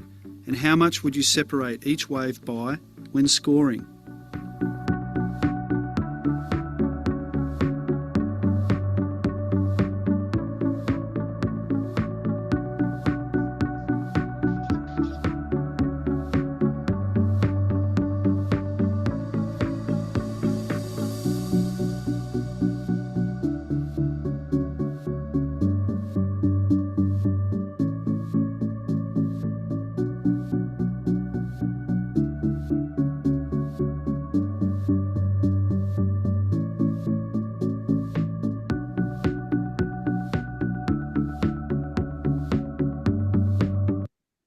Let you guys think about that for a minute.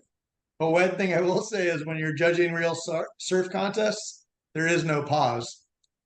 And it comes really quick. And sometimes it's just wave after wave. But I will release.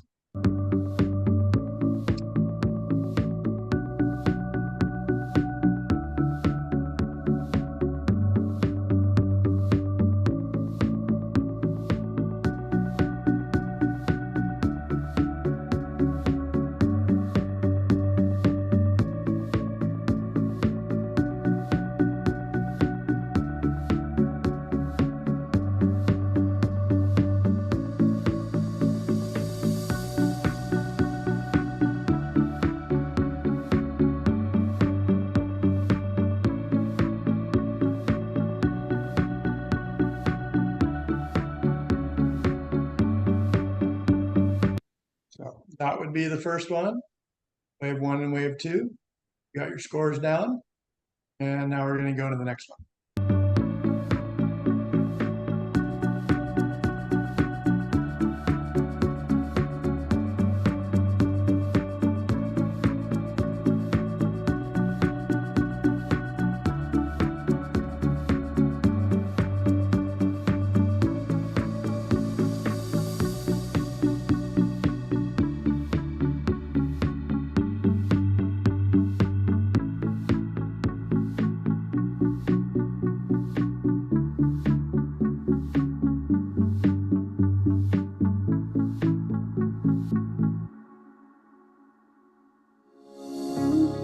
So a couple ways there.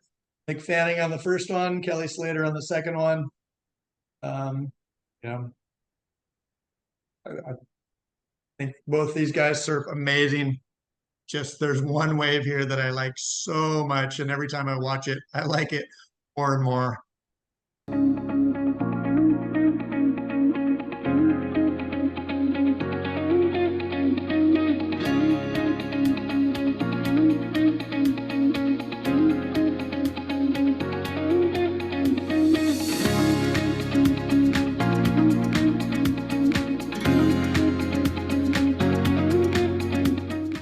Generally, the judges open the scale when judging women's heats. So I'll go ahead and give it a pause there. You guys can think about that. Mick versus Kelly exchange. And then the next comparison, as the presenter in the video said, normally the judges change the scales a little bit for the women's heats. But for me, it really, I'll continue to say it, and I've been saying it for a long time. Like, if you compare the men to the men are still surfing on a higher level, but the rate that the women are getting better, they're getting better a lot quicker than the men are. The men are always getting better every year, but it's more kind of plateaued off, and the women's level of women's surfing is just spiking, and it's so exciting to see. And on certain venues, you definitely see a difference. Like, I was just in Tahiti for the Tahiti Pro, and you definitely saw a difference between the men and the women there. But when you go to some of the other, other venues, there's not such a massive difference. But like they said, when you're judging the scale tends to be a little bit open, just so you're not comparing one to the other. You're trying to compare one division to itself. Watch the next two rides. Consider what the judges are looking for.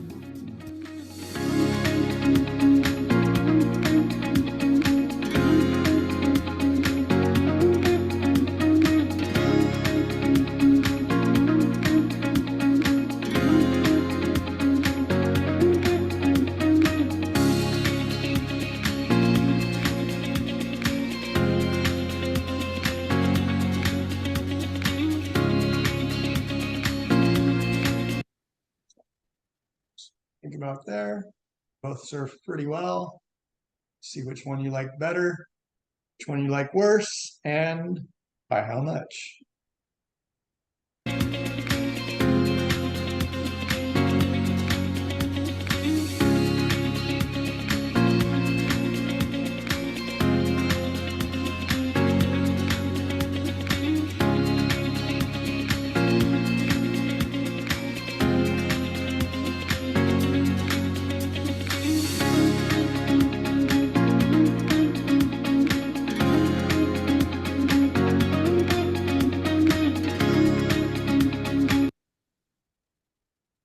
Couple more seconds to get those comparisons down. Excellent. Longboarding for you.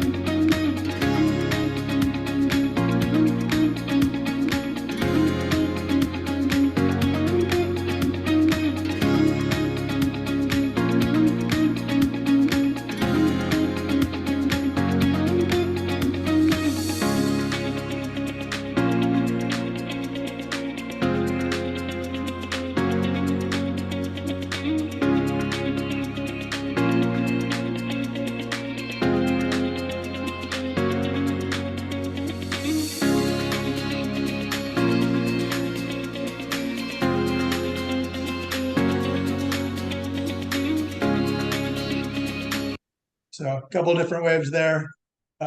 Just for note, like in the opening one, the longboarder goes for the maneuver on the end and kind of makes it to the bottom, but then falls and goes down to his stomach, and then he gets back up.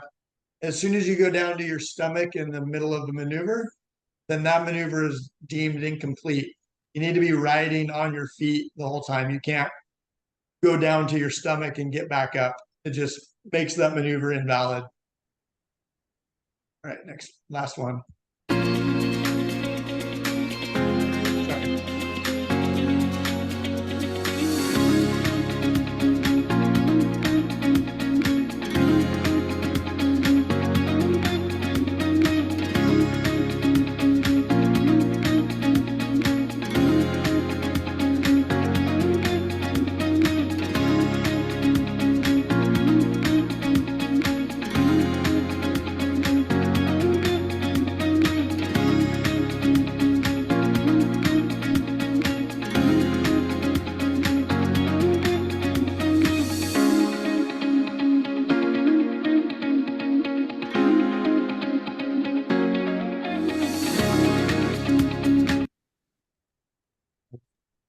Couple seconds.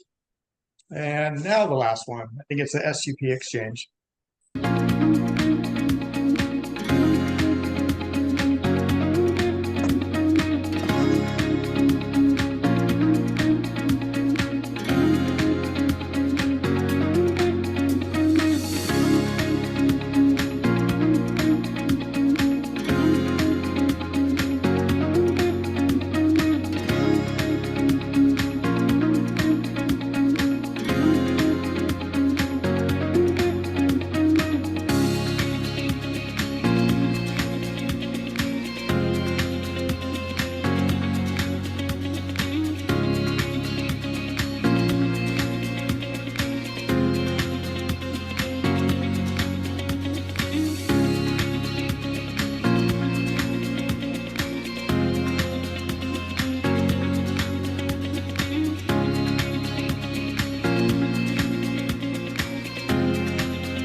That was a really long way, wasn't it?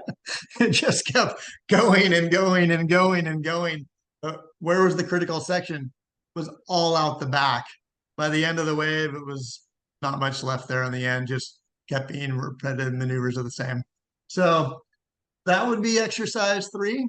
You guys got your comparisons down. And like I said, there's really no right or wrong answer, just really, respect your guys' opinion. And, we're working with a subjective sport. And so it's, really just analyzing, focusing on the details we've been talking about, and, letting your opinion flow through the pen in the form of numbers. And that's really what judging's all about. So I'm going to pretty much end it here today. We're kind of right up here, just a few minutes after. My apologies for some of the technical difficulties we had getting started a little late there. And then somewhere along the middle, my computer decided to give me the same problem. But strange, because I haven't touched my computer and done nothing to it, and the problem didn't come back up. So hopefully we're done with that. Anyways, I appreciate everybody for logging in. I hope you enjoyed the course. I'm going to stay on for a little bit longer in case anybody has any questions. You don't have any questions, then feel free to log out. And yeah, we'll see you tomorrow. Thanks, everybody. Thank you. Bye-bye. Thank you. Yeah, Thanks. no worries. Good night. Thank you. Thanks. Thank you. Thanks, Eric. Bye-bye. Yeah, no problem. My pleasure. I can That was talk really for nice. hours and hours about surfing.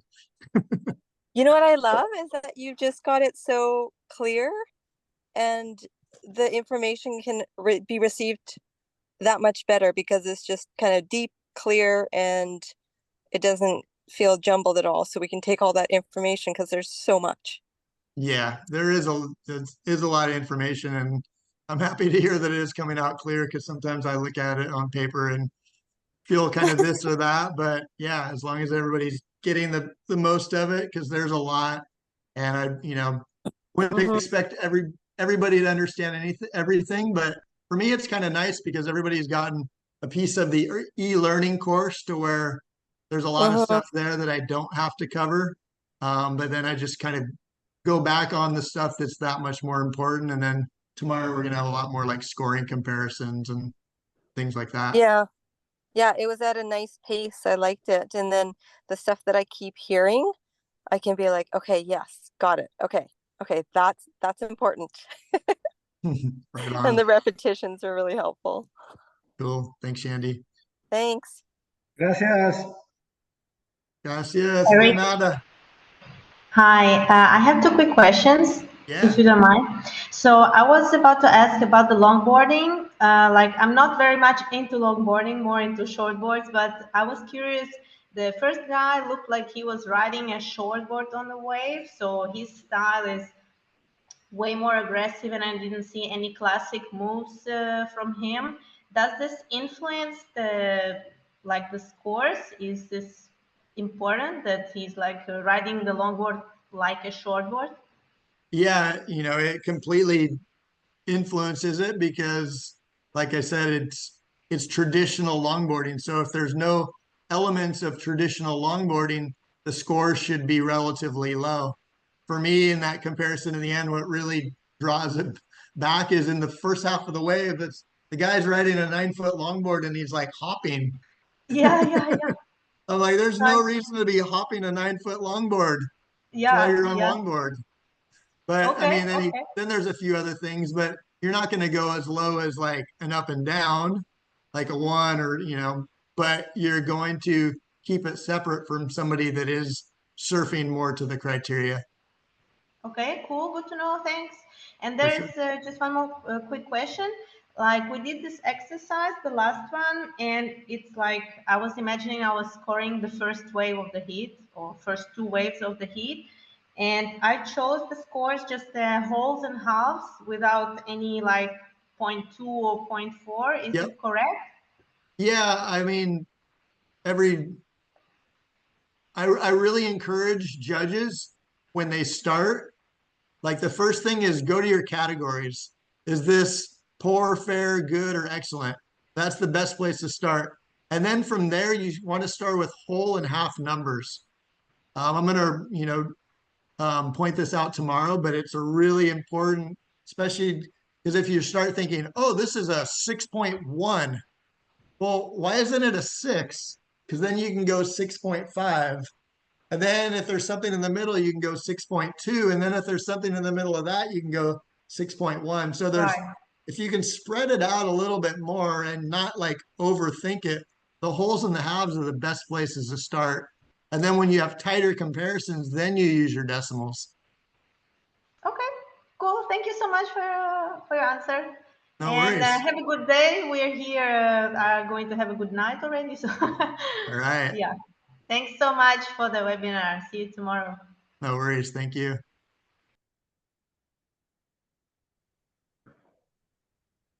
Erik, I have a couple of questions.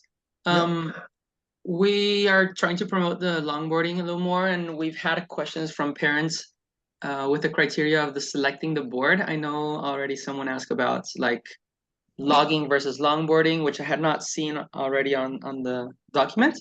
But there's also this thing about 3 foot over the height, or if it's kids, 4 feet over the kids, so it's the longboard is not as big. Is there somewhere I can check written so I can share this with people? It depends on the rule book of the organization that you're surfing in. I know when you go to ISA or you go to WSL, it's 9 foot and bigger, nothing smaller. And then they're also working with like an aggregate like measurement, and it's basically like the width and stuff. They were, I think in the past there was somebody who was like trying to ride like a really long shortboard in a longboarding heat, so they made this like kind of like width thing, but that's a whole nother story. But it's fun. But then when you go into some of the other organizations, like the scholastic ones and stuff, their rule book also says, because if you're a kid that's 4 feet tall, a 9 foot longboard is massive. Yeah. So then there's an adaptation in some of the rule books that'll say like usually like 3 feet over your head. Yeah. So it really depends on which organization you're working in. Well, we don't really have one written here in Mexico, at least. So they always say whatever ISA says. But in ISA, it says nothing about adjusting for kids. It's just 9 or more. That's it. So we should stick with that, right? You should, I mean, if they're trying to follow ISA, then I'd say, stick to that. And if, they want to make an adaptation, then. Well, I'm happy to keep it simple. The more the merrier. And then the other question is regarding parasurfing. We have about 3 guys identified in the local community that were interested in trying to start, working their way up and maybe competing. But we don't really know how to categorize them or like what kind of board would be appropriate for them. And is there anybody we could reach out to try to maybe send some videos or ask about how we can make these guys progress in their practice? I would say your best point of contact would probably be Alex Reynolds. Okay. He's got his hands on the parasurf movement really well. Not so much as far as making the classifications. In reality, at our events, that's the most challenging thing is what happens the week before the event, because every athlete has to make sure they're classified into the category, and there's all these last minute changes. But we also, I'm like the technical director of ISA, but in the parasurfing, there's a guy that comes in and his name's John. I don't have his contact, but Alex would know him, but I think Alex would be your best point of contact. But he's really into like knowing the classifications and this has that. He knows all the finer details that I don't know. Okay. So either him or Alex would be a good point of contact. Right on. All right, I'll reach out. Thank you. Those are my 2 questions. See you tomorrow. Yep, no worries. See you. Bye. Yeah. Erik? Yeah. Yeah, I want, let's say it's more point of interest. It's like, we're doing now all, let's say, the criteria for shortboard, longboarding, subsurfing. This is more or less all the examples were shown on the ocean. The question is now, what about indoor? Because we have indoor surfing, we have wave gardens. So this is also coming up. So how will this be handled? I mean, the criteria and everything is really going to be the exact same. You're still analyzing what they're doing on their waves and the quality that they're being done with it. Obviously, the point of difference is that, I mean, depending on the wave, the wave pool that you're using, like some wave pools have the same exact wave every time. Like, for example, the Kelly Slater wave pool, that wave is pretty much the exact every time. But then if you go to Waco, they're pretty similar, but some waves are a little bit different than the others. But the criteria will be the same, but you do take away that other factor of, your field of play changing. But as far as analysis, I mean, all the wave pool events they've had, they're still using the same criteria. Okay, good. Will you be at the France in 6 weeks? No, I won't be there at that one. Usually that's a lot of ends up being, they have the SUP surf, but it really only ends up being like 1 or 2 days. And then they have lots of the SUP race. And so they usually just send one technical director, and the other guy, Marcos, he's been there longer than I have, but he's kind of a little less technical and he's more into the numbers, but his passion is SUP. So usually they send him and I'm okay for them to send him. And I think I stick to the other events. I think I met him 5 years ago when I was in China. Probably so, yeah. His name is Marcos Bocau. He's from Brazil. He's a really good guy. I met him. I had some long discussions with him because when I was already interested in subsurfing. Yep. So, and then we had a discussion. That's why, I started to think about it. Oh, right on. Yeah, he'll be in France for sure. Definitely. Perfect. Thanks. No worries. Hi, Erik. I've got a question. Yeah. So my sport's actually surf kayaking, and that's what I do a lot of. And in terms of accumulating hours, we use ISA judges for a lot of our all of our top level competitions. Yeah. The rules are subtly different, but it's still very much similar. Would that count for accumulating the hours in terms of moving up through the levels? or would it need to be, surfing as opposed to, I think it would be better if it was surfing. I mean, if you have no other opportunity, then, I wouldn't personally, I wouldn't support if it was 100% from that. But if you had like a good mix to where like there was definitely some surf judging going down mixed with a little bit of, then I think it would be okay. Yeah. I mean, a lot of the thought process is still the same. Yeah. Really, so, no, for sure. I've judged a couple of surf kayaking contests here in California they've had, and I mean it seems totally different, but it's I mean they're still using the bottom turn and the rail. They've got down more at like Steamer Lane. Yeah, Steamer Lane. I think they had one in Ventura, and they've had a few around. Yeah. Okay. No, thanks for that. Yeah, no worries.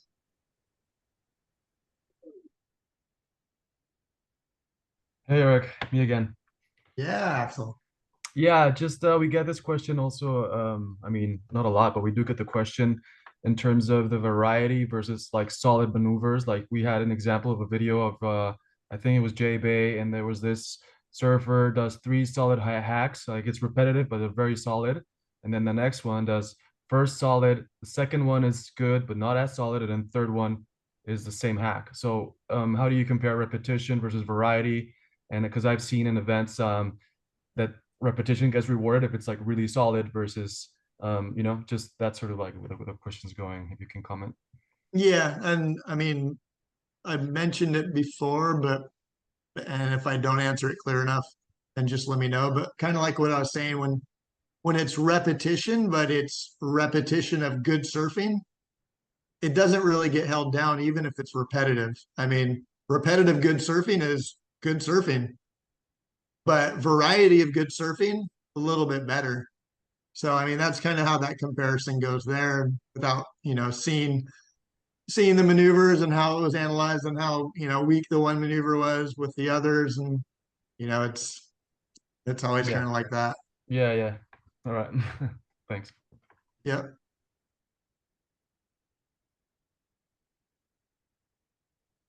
Cool. Well, if anybody else doesn't have any more questions, then I'm going to sign out. But actually, I can't sign out because this is still through Hannah's account. But I can leave. And then I'll call her to sign out if she's not still watching. But thanks again, everybody. I appreciate the day. It's always fun to talk surfing with other surf enthusiasts, especially, potential judges or competitors or, coaches, even just parents that want to get more educated. There's so much room and growth within education, and education within the sport we love comes off as super rewarding. So I had fun and look forward to seeing you guys tomorrow. Okay, take care. Have a nice day. Thanks. Bye. Hasta mañana.